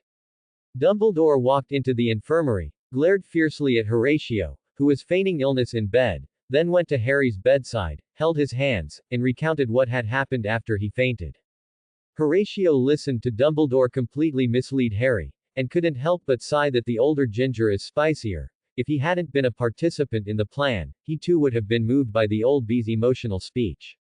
Dumbledore told Harry about the grievances and past between his father, James, and Snape, stating that although Snape hated him, he would never harm him. Horatio was discharged earlier than Harry. After several days of feigning illness, he was like a monkey released from a cage, gleefully running around Hogwarts. That day, Horatio was using the Philosopher's Stone to transform Gryffindor's wooden long table into a golden one when Daphne from Slytherin found him. Since he had scared Daphne last time, she generally avoided Horatio in the common room. Horatio, Professor Snape wants to see you in his office, Daphne said to Horatio with a hint of fear. Horatio waved his hand and said, got it. With that, he tapped the Philosopher's Stone on the Gryffindor long table, and the previously worn table instantly became dazzlingly golden, eliciting gasps from the young witches and wizards present. Horatio looked at his masterpiece with satisfaction, then turned to find Daphne still standing there, asking in confusion, is there anything else? Well, there's just something I wanted to talk to you about, Daphne replied. Horatio refused, I have nothing to talk about with you pure-blood supremacists. You go your way, and I'll go mine. If you don't bother me, I won't bother you. But, Daphne was about to say something when Professor McGonagall's angry voice interrupted her. Horatio. What have you done? Are you uncomfortable if you don't cause trouble for a day? Professor McGonagall rushed towards Horatio in a fury. Haha, Professor McGonagall, I thought this table was too old, so I redecorated it for it. Don't thank me. Horatio turned and ran. Professor Snape needs me for something, so I'm leaving now, ha. Horatio. Professor McGonagall's roar echoed through the entire Great Hall, and the young witches and wizards gave Horatio a thumbs up. Only Horatio could push the dignified and steady Professor McGonagall to such an extent.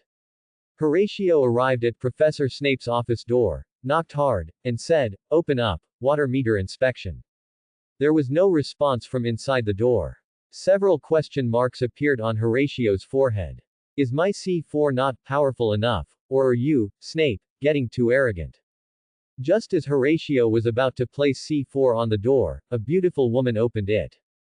Horatio looked at the proxy servant number 2 he had made earlier. I didn't expect you, Snape, you old pervert, to be into this golden house hiding a doll thing. Let me be clear, for the safety of this book, I didn't install that kind of function on it. Snape said with a cold face, I didn't do anything to it, I just had it act as my assistant. Oh, I get it. Horatio hammered his left hand with his right. I didn't expect you, with your thick eyebrows and big eyes, to be into that Japanese thing. Snape. What thing? Horatio. That thing with the boss, the female subordinate, and her husband, you know. Do you need me to make you an alchemical golem of James? Snape. Do you think I'm that kind of person? He then threw a bag to Horatio. Horatio opened the bag and saw that it was full of potions. He disdainfully handed it back to Snape. You're testing an old cadre with this. Which old cadre can't withstand such a test? Snape's face instantly darkened, and he threw another bag to Horatio. Horatio opened it and saw that it was full of various materials. You really know how to pick people. Tell me, what kind of style do you need? The other things aren't important. The main thing is that it has to be resistant to blows and able to withstand the ravages of potions and curses. It's possible, but the materials must be crafted from a mixture of orichalcum and mithril. With what you've given me, it's very difficult for me to do the job. After some bargaining, Horatio and Snape reached an agreement. What would I get if I brewed a mixture of life and death flower, sword-shaped grass, and dragon's blood? Snape suddenly asked. That depends on the proportions of those 3 materials. If there's more life and death flower, it's a kind of poison. If there's more sword-shaped grass, it treats osteoporosis. If there's more dragon's blood, it's a tonic for strengthening the body, Horatio answered without thinking. Snape said in surprise, it seems your head, which was licked by a troll, isn't entirely stupid. Horatio flushed. When my potion talent was 6 points, you called me stupid, and I didn't argue. Now it's up to 11 points, and you still dare to call me stupid. Well, then I'll just have to turn up the heat on you. So Horatio retorted, then do you know what you get if you brew a mixture of 9-leaf heavy tower, winter solstice cicada slough, and year-old snow? Snape. I've never even heard of these materials. You're not making this up, are you? HMPH, 2 tails of 9-leaf heavy tower, 1 chian of winter solstice cicada slough, brewed with year-old snow, can cure the suffering of longing for someone known to the world, Horatio said cryptically. Snape fell silent. After a long time, he finally spoke. I understand. I won't pursue the matter of you attacking me before. You may go back. Horatio turned and left. As he reached the door, Snape suddenly asked, that dream of mine was your doing, wasn't it? If it were you facing those 2 choices, how would you decide? Horatio didn't look back and said, all difficult choices in the world are due to the insufficient ability of the person involved. My choice is to have it all, and I will try my best, even if I end up bruised and battered. Then Horatio walked out of the office, and a faint sigh could be heard from behind him. The day before the end of the school year, Horatio Quirrell found Dumbledore and expressed his desire to stay at Hogwarts for the holidays. Dumbledore said, impossible. You're like a husky. We finally got to the day we could let you out. How could I let you stay at Hogwarts to tear it apart? Horatio Quirrell said it was fine if he couldn't stay, but asked to take Newt with him, otherwise no one would look after it. Dumbledore said, impossible. Hippogriffs cannot appear in the Muggle world. The Ministry of Magic would cause you trouble. Hagrid will take good care of it at Hogwarts. Horatio Quirrell said, all right then, can I learn to dive during the holidays? Dive. You can, but why do you want to learn to dive? To find out where the continental shelf of England is and see if I can blow it up, in an effort to film a Hogwarts version of 20,000 Leagues Under the Sea next year. Did you just ask if you could take Newt out of Hogwarts?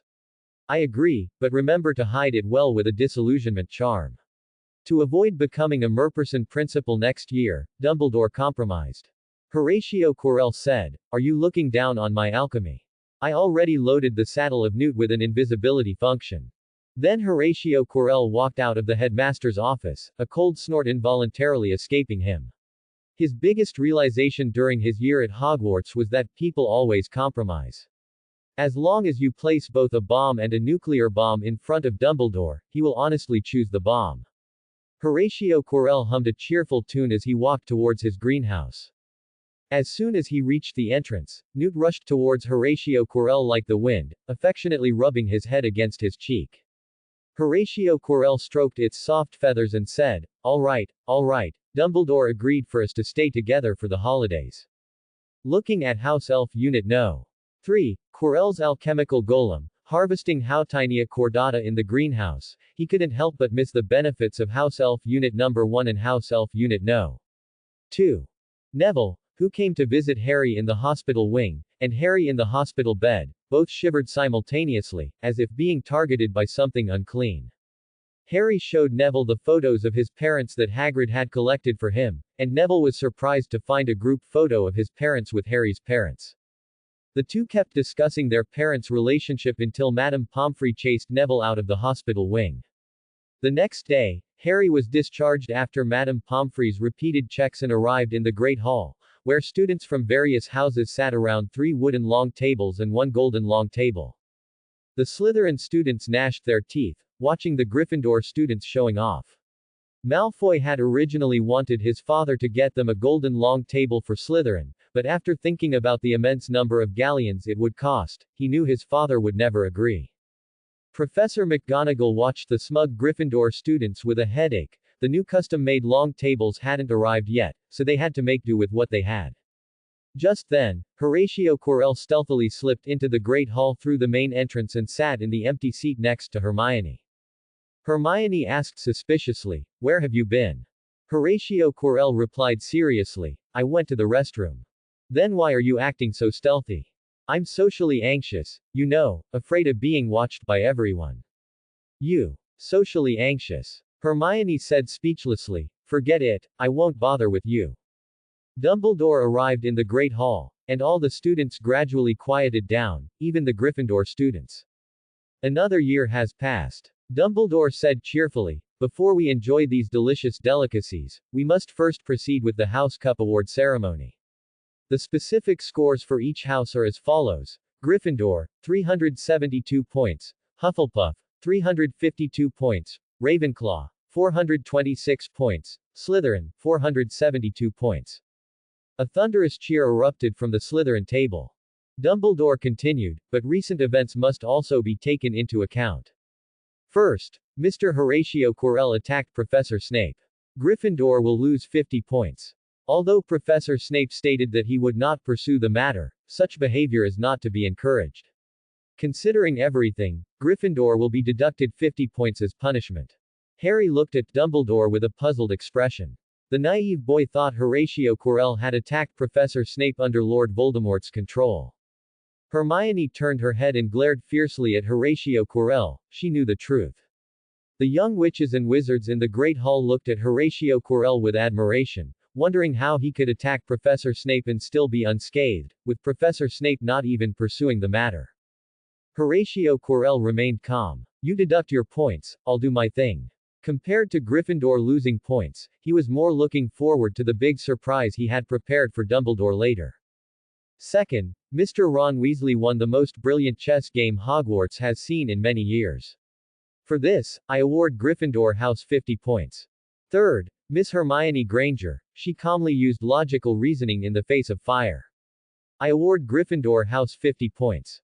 Fourth, Mr. Harry Potter, Dumbledore paused, he demonstrated fearless daring and extraordinary courage. For this, I shall award Gryffindor House 60 points. The Gryffindors' cheers almost tore off the enchanted ceiling. They stood up and cheered loudly. Harry pulled Ron, looking at Malfoy as if he were a clown. Malfoy felt his nose turn a bit red, his body stiff as if under the Petrificus Totalis. As the green banners in the Great Hall turned scarlet, the silver ones turned gold, and the giant snakes transformed into lions, the Gryffindors' cheers finally subsided after a long while. As the young witches and wizards returned to their seats, an extremely sumptuous feast appeared on the long tables. The young witches and wizards, already a bit hungry, immediately began to savor the delicacies. Horatio, aren't you eating? Hermione watched Horatio Quirrell, who hadn't touched his chopsticks, but instead kept staring at his watch, as if timing something. I'm not hungry. It should be almost time. Time for what? As time passed, the young witches and wizards present felt something was amiss. They seemed to be missing something, and looking up, they found all their former male friends had turned into female friends. All the young witches and wizards in the entire school, except for Horatio Quirrell, had unexpectedly turned into little witches. Harry, Ron, and Neville exchanged glances, looked at each other's delicate faces, and couldn't help but lower their heads, blushing. Miss Malfoy looked at Crabbe and Goyle, who had turned into girls, and couldn't help but gag. The sight of them transforming was simply an eyesore. Crabbe and Goyle also looked at Miss Malfoy, and seeing her beautiful face, couldn't help but want to put their hands on her. Miss Malfoy couldn't help but shout at them, "What do you want?" Her voice was melodious and captivating, making even the little witches on the Slytherin side turn to look at her. Snape looked at Miss Harry, who resembled Lily exactly when she was young, and suppressing the stirrings in his heart, quickly walked to the students' dining tables, packed some food, and said to Dumbledore, "I'll go analyze the ingredients." He then quickly left the Great Hall. Ha ha ha ha ha, I'm dying of laughter. The only young wizard in the entire hall was rolling on the floor, clutching his stomach and laughing. All eyes turned to him. Horatio Quirrell wiped away tears of joy from the corners of his eyes, jumped onto a stool, pulled out a megaphone, and shouted, "I declare the official establishment of Hogwarts Girls' School. Beat him." An unknown little witch shouted. Countless spells flew towards him. He dodged them like a loach, even making faces at them. "Come and catch me, if you catch me, I'll let you he. Then he ran out of the Great Hall, mounted Newt, who had been waiting at the entrance for a long time, and flew into the sky, pursued by a group of little witches. Inside a secluded classroom at Hogwarts, a group of mysterious figures in black robes were passionately discussing in hushed tones. On the blackboard, the Third Dark Lord Crusade Conference, Gryffindor Allied Forces, was written, and below it was a large headshot of Horatio, circled in red and crossed out. Ever since the Hogwarts Girls' School incident, most of the young male wizards in the entire school had united, preparing to sanction Horatio, this lawless little demon king.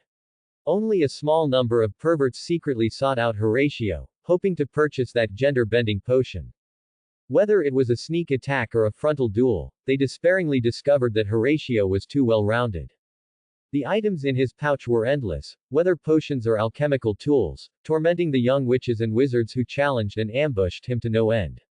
Some Muggle-born young witches and wizards even nicknamed him Horatio A. Dream.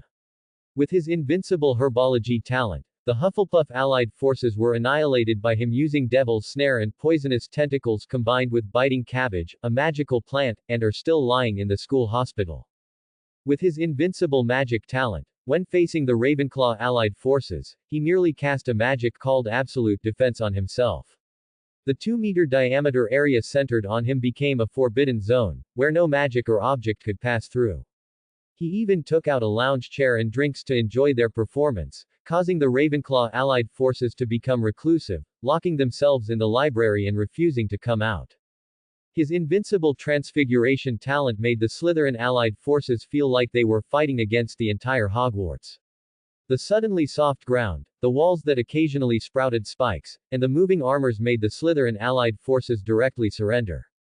Now, only the Gryffindor allied forces were still struggling. "How about we ambush him at his dormitory door?"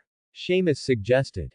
Ron objected. Fred and George already tried it. Horatio force-fed them a potion, and they ended up dancing Subject 3 in the Great Hall. "Then how about we try kidnapping his pets to make him surrender?" A third-year student named Draven suggested. Neville quickly objected. "No, not to mention whether we can beat his pets. If Horatio catches us, we will really die. How about we try to secretly give him a potion?" A fourth-year student named Graves suggested. Harry objected. "Give Horatio a potion." Hermione heard Snape personally admit that Horatio's potion talent is not beneath his. "Do you dare to give Snape a potion? What should we do then?" A young wizard sitting in the very back, stroking a black cat on his lap, asked. "I don't know, maybe we should." Seamus then realized that all the young witches and wizards in the classroom had turned their heads, looking at Horatio sitting in the back with horror. Heather yawned, sat up, and looked with interest at the young witches and wizards trembling in fear in front of her. "Oh, Horatio, how did you find this place?" Neville asked falteringly, cold sweat breaking out on his back. "Oh, you mean this. Did you forget Peeves is my informant?" Horatio picked up Heather, placed her on his head, pulled out a wand from his inner lining, and said with a smile, "Are you ready to die?" The next morning, a photo of Gryffindor boys collectively dancing Swan Lake in ballet skirts circulated wildly throughout Hogwarts. Finally, the day the exam results came out, Hermione, as expected, got first place in the entire school. Although Horatio scored 0 on all written exams, his practical scores in Transfiguration, Magic, Potion, and Herbology were all perfect, which boosted his overall score quite a bit, ultimately placing him in a slightly below average position. A notice was sent to every student, warning them not to use magic during the holidays. At Hogsmeade Station, a red train was parked, and a conductor stood beside it, speechless, looking at Horatio leading Newt. "Young man, a hippogriff really can't board the train, it's too big." Before he could finish, Horatio pressed Newt's saddle, and Newt instantly shrunk to the size of a medium-sized dog. "No, I don't mean that, the Ministry of Magic." Horatio slipped an envelope to the conductor. The conductor opened the envelope and saw it stuffed with galleons. "Ahem, young man, this sunny rainbow white horse is quite cute, isn't it? Hurry up and get on the train." Hermione, who saw his outrageous actions as Horatio rode Newt, said, "This is not compliant." Horatio, with Newt, who was curious about its shrinkage, boarded the train and said to Hermione, "Only children follow rules, adults are all subservient to the charm of galleons." As for why he didn't ride Newt back, it could only be said that it wasn't fully grown yet and couldn't fly that far. Seeing Harry looking out the window with a hint of melancholy, Ron asked, "Harry, what's wrong?" Harry replied, "Nothing, I'm just thinking about going back to my aunt's house, and I'm a bit worried she won't let me write to you." "How can she do that? Aren't you relatives? She always hated me, thought I was a freak, and she always opposed me coming to Hogwarts." Hermione said, "How can she do that? Ron, do you have any good ideas?" Horatio, sitting next to Hermione and playing with Newt and Heather, had several question marks appear on his forehead and asked, "What's the use of asking Ron? Why don't you ask the invincible Horatio a Dream?" Hermione rolled her eyes at him and said, "You'll definitely pull out a bomb and make Harry and his aunt explode." Horatio, who was about to pull out a grenade, sheepishly withdrew his hand reaching into his bottomless pouch. As expected of Hermione, "You really understand me." Harry said, "Thank you, Horatio, but I don't want to be thrown into prison." Horatio slapped the table, who said, "I don't have other methods." "Just wait." Horatio rummaged through his pouch and finally found a test tube with a yellow skull sticker, containing a strange green liquid. "Drink this, and you'll be able to deal with your aunt." Horatio handed the liquid to Harry. Harry looked at the strange green liquid and the yellow danger sign, somewhat reluctantly taking a sip. "Are you drinking it or not? If not, give it back to me. When you're locked at home, crying while watching us go to school, I won't care, alright?" Horatio urged. Harry closed his eyes, threw caution to the wind, and poured the strange liquid into his mouth. After drinking it, Harry felt a burning sensation on his tongue and throat, and could only constantly pant to relieve the pain. So spicy. "It's ghost pepper, I added ghost pepper to it." Before Harry could curse, he felt his body heating up. With a rip sound as his shirt tore, Harry transformed from a skinny stick into a muscular man. Harry looked down at his massive chest muscles and 8-pack abs, his perfect inverted triangle physique and Adonis belt. He tried to bend his arm and clench his fist. His massive deltoids and biceps were like two small mountains, and the exposed veins and blood vessels on his arm proved its immense strength. Harry tried slapping the table and effortlessly smashed it to pieces. Ron, next to Harry, blushed, and Malfoy, passing by, fell to the ground in fright. "What is this?" Harry exclaimed, his childish face contrasting with his exaggerated muscular physique. "Have you seen 100,000 bad jokes? It's that feeling, like Neja in it." Horatio put down a notebook he'd gotten from who knows where, pushed up glasses he'd somehow acquired, and replied, "APTX 4870 Manly Man Potion. The effect lasts for 1 month. Here, take this." Horatio handed Harry a solid steel pipe. When you see your aunt later, bend it. I guarantee that for the next month, she'll definitely walk around you. As the Hogwarts Express pulled into platform 9 3/4 at King's Cross Station, the young witches and wizards collected their luggage, disembarked the train, and, guided by a wizened old guard, emerged orderly from the wall. Ron said to Harry, "You must come to our house this summer. I'll send you an owl." Horatio looked at Hermione with anticipation. "Hermione, I want to play with you." Hermione replied, speechless, "No, our house can't handle your antics." Outside platform 9 3/4, Mr. and Mrs. Weasley and Mr. and Mrs. Granger were already waiting. When they saw Harry's muscular physique, their jaws dropped in astonishment. A red-haired little girl hid behind Mrs. Weasley, not daring to come out. Ron and Hermione stepped forward to explain to the Weasley and Granger couples, respectively. Then, the red-haired little girl stared at Horatio with an angry gaze. Horatio found it amusing and made a face at her. She stomped her foot in anger and turned her head away, ignoring Horatio. If Horatio were to set aside his troublemaking filter and his nonchalant attitude, he could absolutely be called Hogwarts's most handsome. Otherwise, why would Fleur, who is so particular about looks, like to hang out with Horatio? Mrs. Granger initially liked this handsome little boy, but after Hermione pulled her aside for a whispered conversation, her gaze towards Horatio became somewhat peculiar. Horatio's radar went off. He knew immediately that Hermione was gossiping about him behind his back, and he glared at Hermione. Hermione stuck out her tongue at him, then turned to say goodbye to Ron and Harry, before pulling Mr. and Mrs. Granger towards the station exit. As she passed Horatio, Hermione still stopped, gave him a hug, and whispered in his ear, "Goodbye, Mr. Horatio, remember to write to me." Then, blushing, she quickly left the station.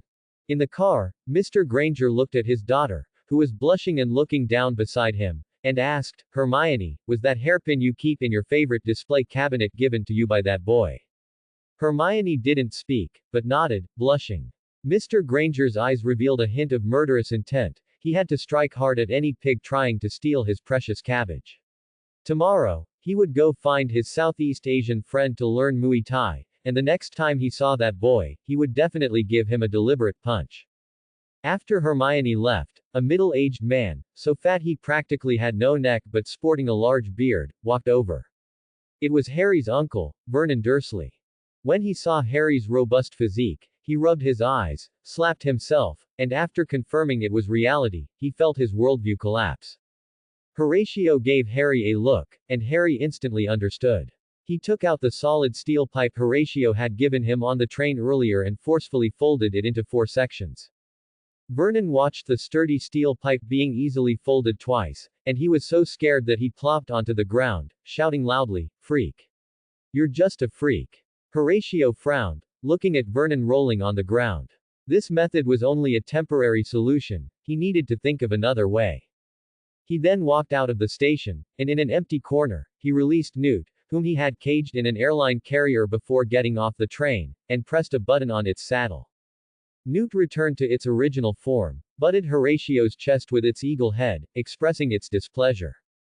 Horatio stroked its neck to comfort it, then mounted it and, after turning invisible, flew towards St. Mary's Orphanage. Arriving at St. Mary's Orphanage, he met Sister Marilyn after a long separation.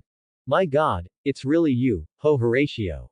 Sister Marilyn hugged Horatio, stroking his cheek and saying, "Last time you left without a word with that old man, you scared me terribly. Luckily, I saw the letter you left behind, otherwise, I would have called the police. And thank you for the golden bed you left, it really improved the orphanage's finances." "How are you doing at school?" Sister Marilyn asked. "Very happy. I made many friends at school, and they all revere me. If I tell them to go east, they would never dare to go west. And the professors like me very much, especially Ardeen. When I left school, she shed tears of excitement, and she and the other professors celebrated with gongs and drums." Sister Marilyn sensed something was off, vaguely feeling that Horatio might be somewhat disliked by everyone at school.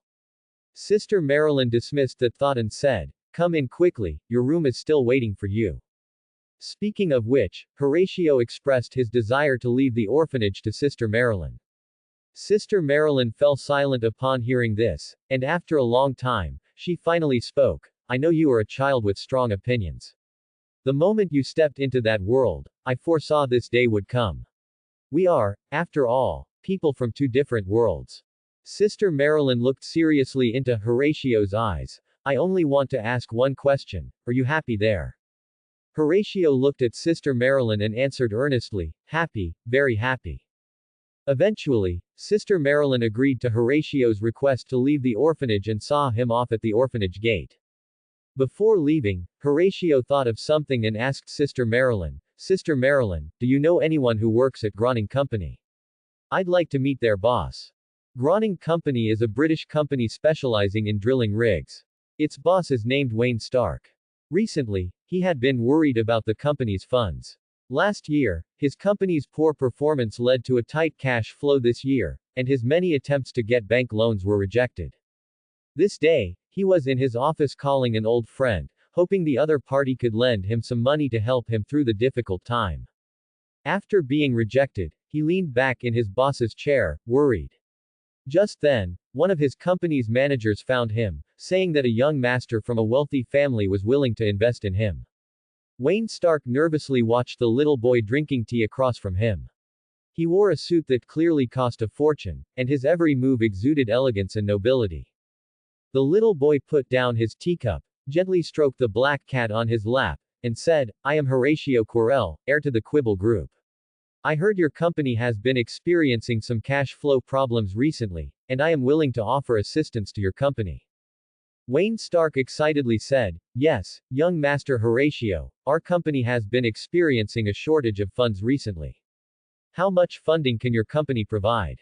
Money, well, that's not a problem. Horatio snapped his fingers, and a tall bodyguard in a suit and sunglasses walked forward with a box. The key is, what can your company bring me? As the box was opened, the gold inside, filling it to the brim, stunned Wayne Stark. Finally, Wayne Stark and Horatio reached an agreement, with Horatio acquiring 10% of Groning Company's shares. Vernon Dursley recently received good news. His company's director would be visiting his home soon, and he needed to prepare well, as this concerned his future.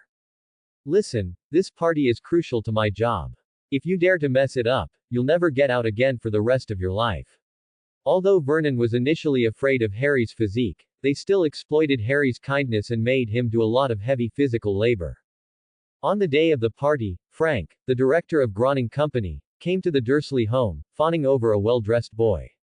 It's you. Vernon recognized Horatio, who had been with Harry that day, and replied in surprise. Director Frank, it seems I'm not welcome here, Horatio said, turning to Director Frank. Impudent, Vernon. This is Mr. Horatio Quirrell, the company's third largest shareholder. Show him some respect. Director Frank sternly admonished Vernon.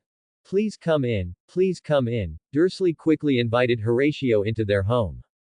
Upon arriving in the living room, Horatio sat on the sofa and asked Harry's aunt, Petunia, do you have any milk?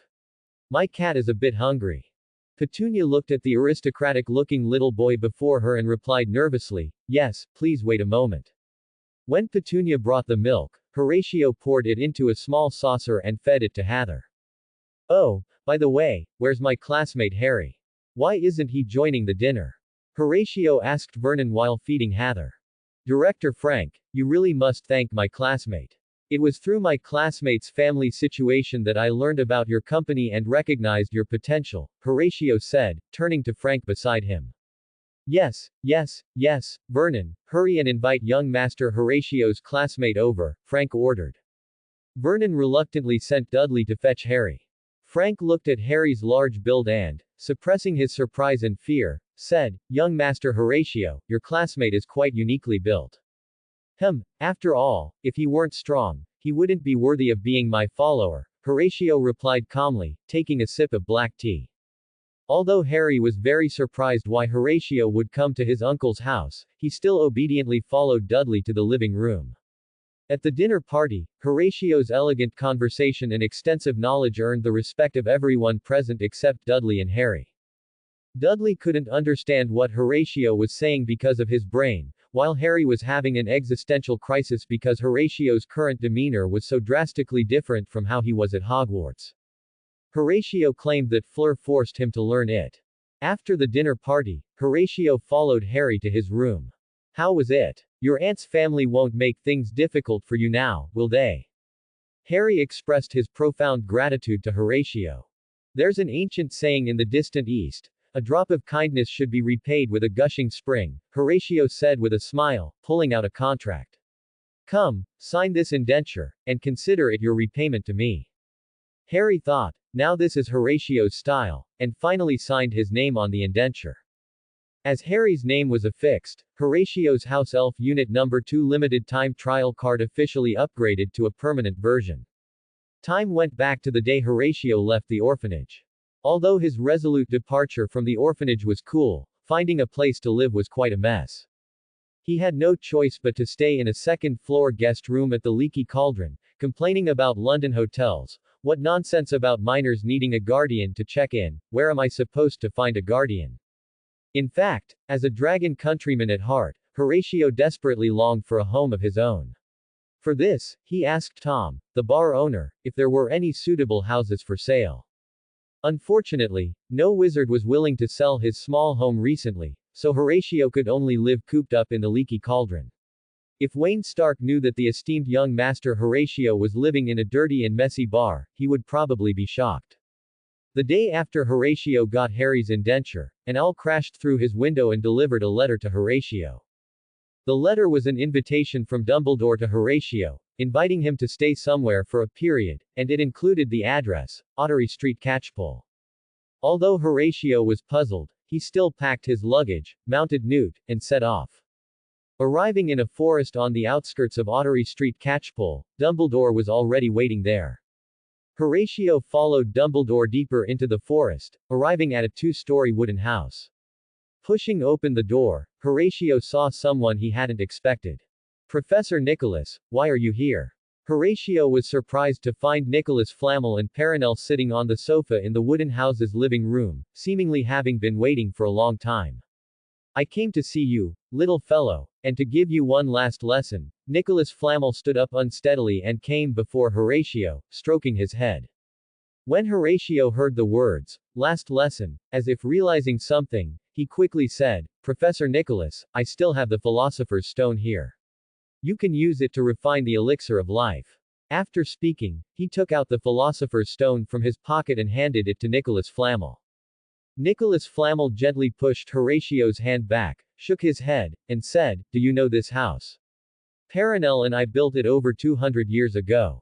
No matter how many times it's renovated, it's still over 200 years old. Now, its only meaning is to burn itself down to become the foundation for a new house built on top. This is what inheritance means. I have always been looking for an heir until Dumbledore brought you to me last time. I knew then that it was time for me to leave.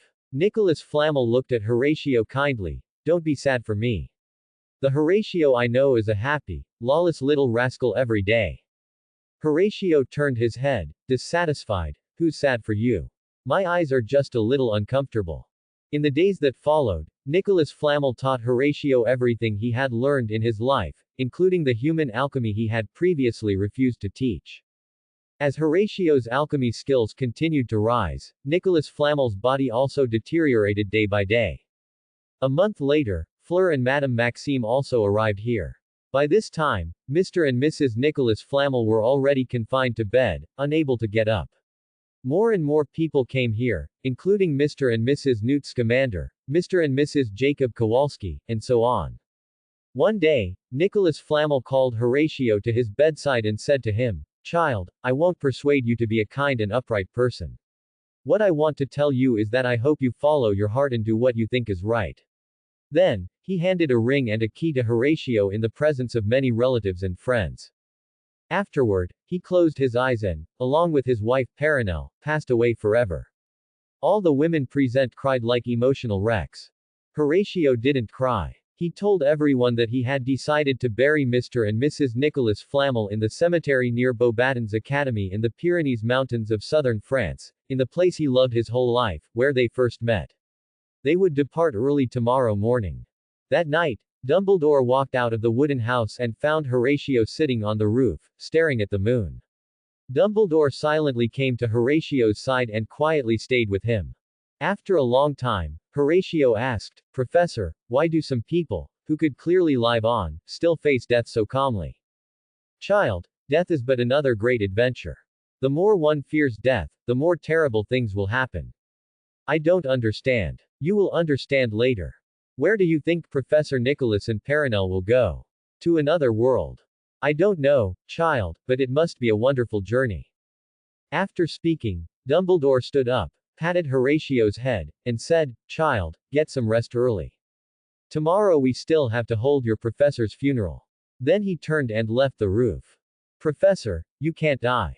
Your indenture is still with me. Even if you die, I will resurrect you and make you continue to work for me." Horatio's voice came from the roof. Dumbledore stopped. "Child, everyone will die one day. You can't. At least you have to see me grow up." Dumbledore was silent for a moment, then smiled and replied, "Okay, I promise you." The next day, Horatio prepared Nicholas Flamel's remains and, along with everyone, apparated to a cemetery next to Beauxbaton's academy. Mr. and Mrs. Nicholas Flamel were buried together under a ginkgo tree. Horatio used alchemy to create a tombstone, which read, "Nicholas Flamel, the greatest alchemist of this century, and his wife Perenelle Meller." After all this was done, he stood in front of his relatives and friends, silently looking down at the tombstone. His back was like a kite with a broken string, ready to fly away at any moment. Seeing this, Fleur stopped crying, quietly walked to his side, and took his hand. As a warmth spread through his palm, Horatio saw two souls emerge from the grave. One was a handsome gentleman, the other was young and beautiful, just as they were when they first met in their youth. They waved at Horatio, took each other's hands, and slowly walked away into the distance. Seeing this, Horatio raised his wand to the sky, and a faint glow emanated from the tip, like a blessing light for their farewell.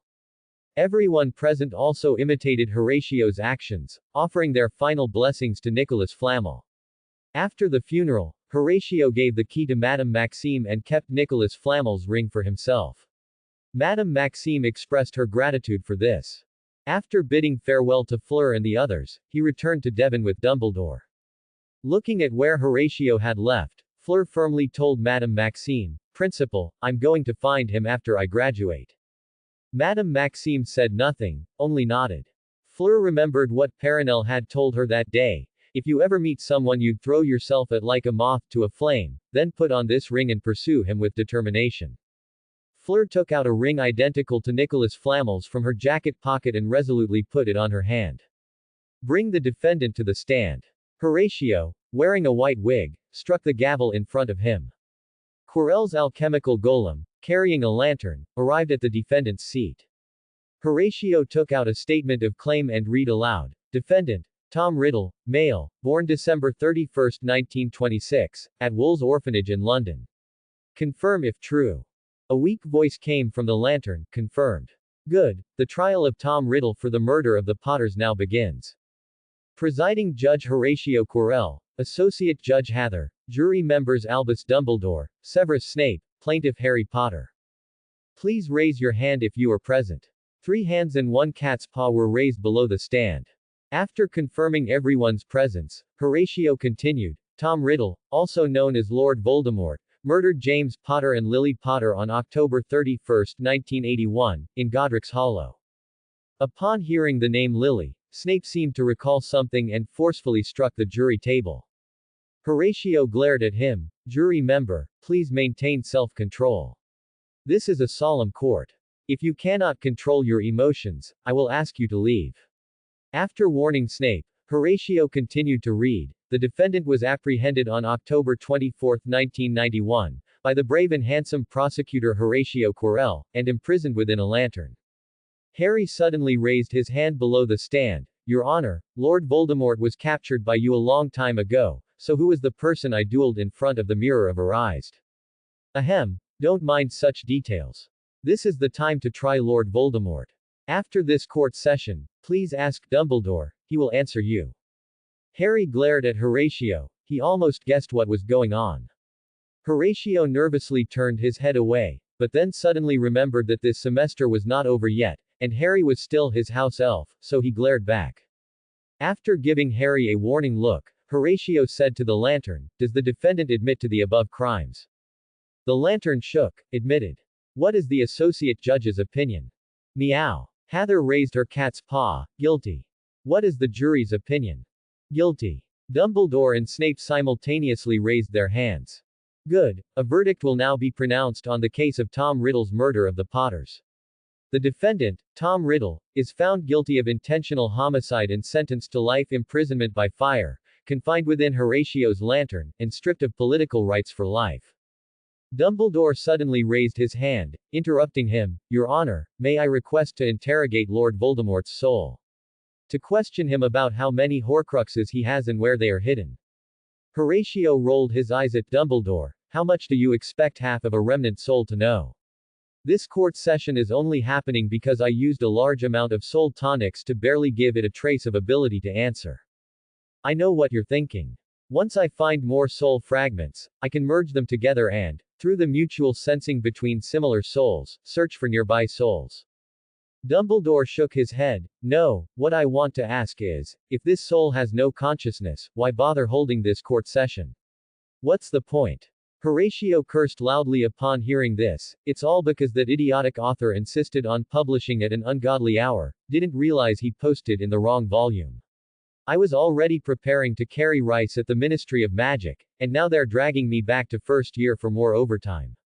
Deep beneath the heart of London, England, in the Whitehall area, lies the highest authority of the English wizarding world, the Ministry of Magic. Inside the Misuse of Magic office on the second floor of the headquarters, Mafalda Hopkirk pushed a bowl of braised pork rice towards the young boy opposite her. "Tell me, what was that explosion near your house all about?" Horatio looked at the braised pork rice in front of him, swallowed, and said, "I was just experimenting with bombs at home. I don't think that falls under the Ministry of Magic's jurisdiction, does it? You should notify the Muggle government's Department for the Control of Gun and Gunpowder Misuse. Then why were traces of alchemy detected at the scene? Can alchemy even be called magic? That's science, understand. I think the Muggle government should manage it. They might even give me a Nobel Prize in physics."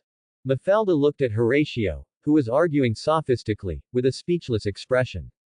Horatio continued, "You know, as an orphan wizard, I need to support myself. It just so happened that an organization that likes to wear black suits and uses alcohol names as codenames found me and ordered a batch of explosives. The price they offered was irresistible. An organization with alcohol names as codenames.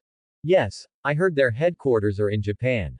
They even invited me to join. What do you think if I call myself Butterbeer as a codename? Alright, I'll contact the magical Tokuro in Japan to investigate this matter. Now, can you explain what this thing we found in your house is all about?" Mafalda pulled out a glass jar from under the table, inside which was a black, wriggling non-Newtonian fluid. "I'm innocent. That's what that organization gave me. They said it was some kind of symbiote from outer space, and they asked me to research it to see if I could replicate it." Horatio continued to quibble. Mafalda said with a dark face, "Do you think I'm stupid? Can't I see the traces of alchemy on it? Do you know that creating life haphazardly with alchemy will land you in Azkaban?" Horatio's eyes lit up. "Really? Alright, I admit I created it. Please put me in Azkaban, I beg you. I've long heard that the environment there is good, and the people inside speak so nicely. I absolutely love it there." Thinking that he could go to Azkaban to research the Dementors he had been longing for, Horatio eagerly admitted that he had used life alchemy to create the symbiote. Mafalda rubbed her forehead and grumbled, "What kind of young wizard looks forward to being locked up in Azkaban?" Just as Horatio was fantasizing about conquering Azkaban, leading a Dementor army to punch Hogwarts kindergarten, kick the Ministry of Magic retirement home, and plug a data cable into Voldemort's nostril to see if he could charge his phone. A communication vial came through the pipe behind Mafalda's seat. After reading the letter inside, Mafalda helplessly told Horatio, "Minister Fudge sent word that with Headmaster Dumbledore's guarantee, you can go." "Huh. Old man, you ruined my plans." Horatio was heartbroken, as he had lost a one-way ticket to Azkaban. No, he had to take something with him. He had come all the way to the Ministry of Magic. It would be a waste if he didn't take anything. So, he pointed at the braised pork rice on the table and said, "Excuse me, can I get this to go?" Eventually, Horatio was kicked out of the misuse of magic office, carrying the braised pork rice. Outside the office, Horatio saw Dumbledore waiting for him in the hall. Before Horatio could greet Dumbledore, Dumbledore apparated in front of him, gave him 2 hard punches on the head, and said, "Can you just settle down? School hasn't even started yet, and you're already giving me trouble. Do you know? You're the first student in history to be arrested by the Ministry of Magic before even starting second year." Horatio hugged his head with his left hand and offered the braised pork rice to Dumbledore with his right. "Want some, Headmaster?" Dumbledore led Horatio to a simple house and knocked on the door. A red-haired housewife opened the door and said in surprise, "Oh, Headmaster Dumbledore, what brings you here? Please, come in." "Molly, I won't come in. I need a favor." Dumbledore lifted Horatio in front of Molly. This child almost became Azkaban's youngest prisoner. "School is starting soon, so I'd appreciate it if you could keep an eye on him for a while." Molly recognized him as the child from the station that day and patted his head. "What mischief has this little rascal been up to now?" Then, pulling Horatio closer, she said to Dumbledore, "Don't worry, I'll keep a good eye on him. How much more troublesome can he be than Fred and George? Harry also arrived a few days ago, so I'll take them all to school together." Dumbledore said, "He's much more outrageous than those two." In the end, he still couldn't bear it and handed Molly a bag of galleons. Molly was about to refuse, but Dumbledore interrupted her, saying, "Molly, this is a small compensation from me. This child is a ticking time bomb, and I understand your family's situation. Just consider it his living expenses." Molly tried to decline repeatedly but couldn't, so she had to accept it. "Oh, and this child's home is nearby. Please go with him to pack his luggage later. I'm afraid he might run off halfway." Dumbledore then turned to Horatio and said, "And you better leave all your outrageous gadgets at home. If you dare to cause trouble for the Weasley family, just wait until I get to school to deal with you." Dumbledore had figured it out in Fudge's office. For a scoundrel like Horatio, who would cause trouble every 3 days, he couldn't be indulged. While he could still beat him for the next few years, he had to discipline him severely.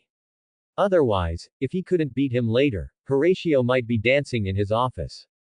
Subsequently, Molly followed Horatio to the small house Nicholas Flamel had left him. After packing his belongings, they took Heather and 2 birds, and led Nut to the burrow.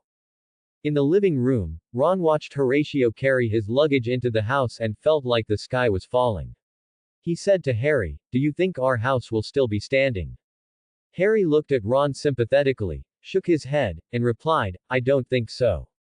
Molly led Horatio to a guest room, helped him unpack his luggage, and then went to the kitchen to prepare dinner.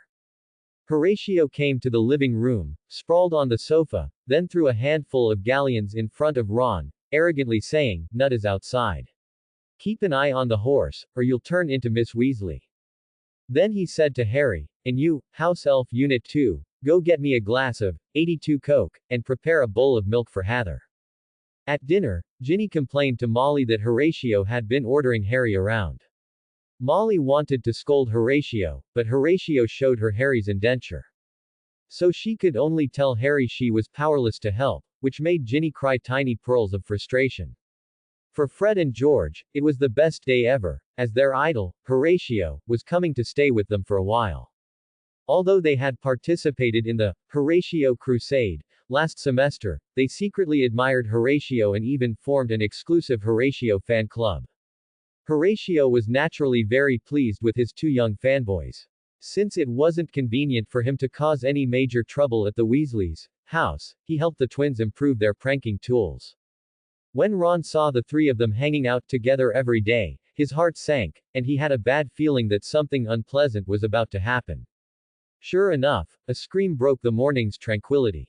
When Ron went downstairs for breakfast, he found a group of spiders crawling all over the dining table. "Mom, why are there spiders on the table?" Ron's face turned pale with fright. Molly casually picked up a spider and popped it into her mouth. "These are spider chocolate chip cookies that Fred and George made under Horatio's guidance." Molly chewed on the spider and said, "They taste pretty good, do you want to try one?" Then she grabbed one, ready to hand it to Ron. Ron's eyes rolled back in his head from fright, and he fainted. HMPH, coward. Molly took Ron back to his room, then grabbed another spider and popped it into her mouth. Delicious. Upstairs, Horatio and the twins were secretly observing all this. When they saw Ron faint, George said, "Yes, the first step of the plan is a success." They then snuck into Ron's room and poured a bottle of potion into his mouth. Under the potion's effects, Ron began to grow red hair all over his body. Soon, the long red hair completely enveloped Ron, leaving only his eyes exposed. Holy crap, a red-haired monster. Why do I feel a chill down my spine? Horatio shivered as he looked at Ron on the bed, then pulled George and Fred away from the scene. Before leaving, he also swapped Ron's shoes. Ron slowly woke up, feeling an uncomfortable itch all over his body. He looked down and saw his body covered in red hair. Then he looked in the mirror and cried in terror at his reflection. He put on his shoes, intending to go downstairs to find Molly, but as soon as he took a step, he felt something was wrong because his shoes had no traction whatsoever. Thud. Ron did a perfect split, and the pain made him burst into tears on the spot. Molly heard the commotion and went upstairs to check on the situation. At Ron's bedroom door, she found a red-haired orangutan holding its crotch and rolling around on the floor. "Who are you? Why are you in little Ron's room?" Molly drew her wand and eyed the red-haired ape warily. "Mom, it's me. Little Ron, how did you get like this?" Molly quickly put away her wand and went forward to check on him. "I don't know." In Fred and George's room, Horatio and the twins watched everything through a fly surveillance system they had set up earlier. Ha ha ha ha ha. The three of them clutched their stomachs, laughing uncontrollably, especially at the scene where Ron did the splits and got injured. It almost made them die of laughter. Naturally, the three of them were punished. Molly went to their room and scolded them severely, confiscating all their prank items. George and Fred were a bit dejected, but Horatio comforted them. "Professor McGonagall confiscated a lot of my stuff last semester too, but what's the use? As long as I make things faster than she confiscates them, she can't do anything to me." The twins thought this made a lot of sense, so they immediately turned around and started making new prank items with Horatio.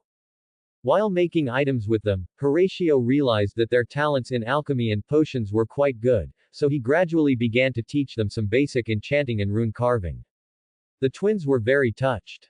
They immediately pulled Horatio aside and declared that they would become sworn brothers. Thus, the sleeping male lice duo, who would later shake Hogwarts and become Professor McGonagall's lifelong enemies, was born. A few days later, Horatio received his Hogwarts acceptance letter.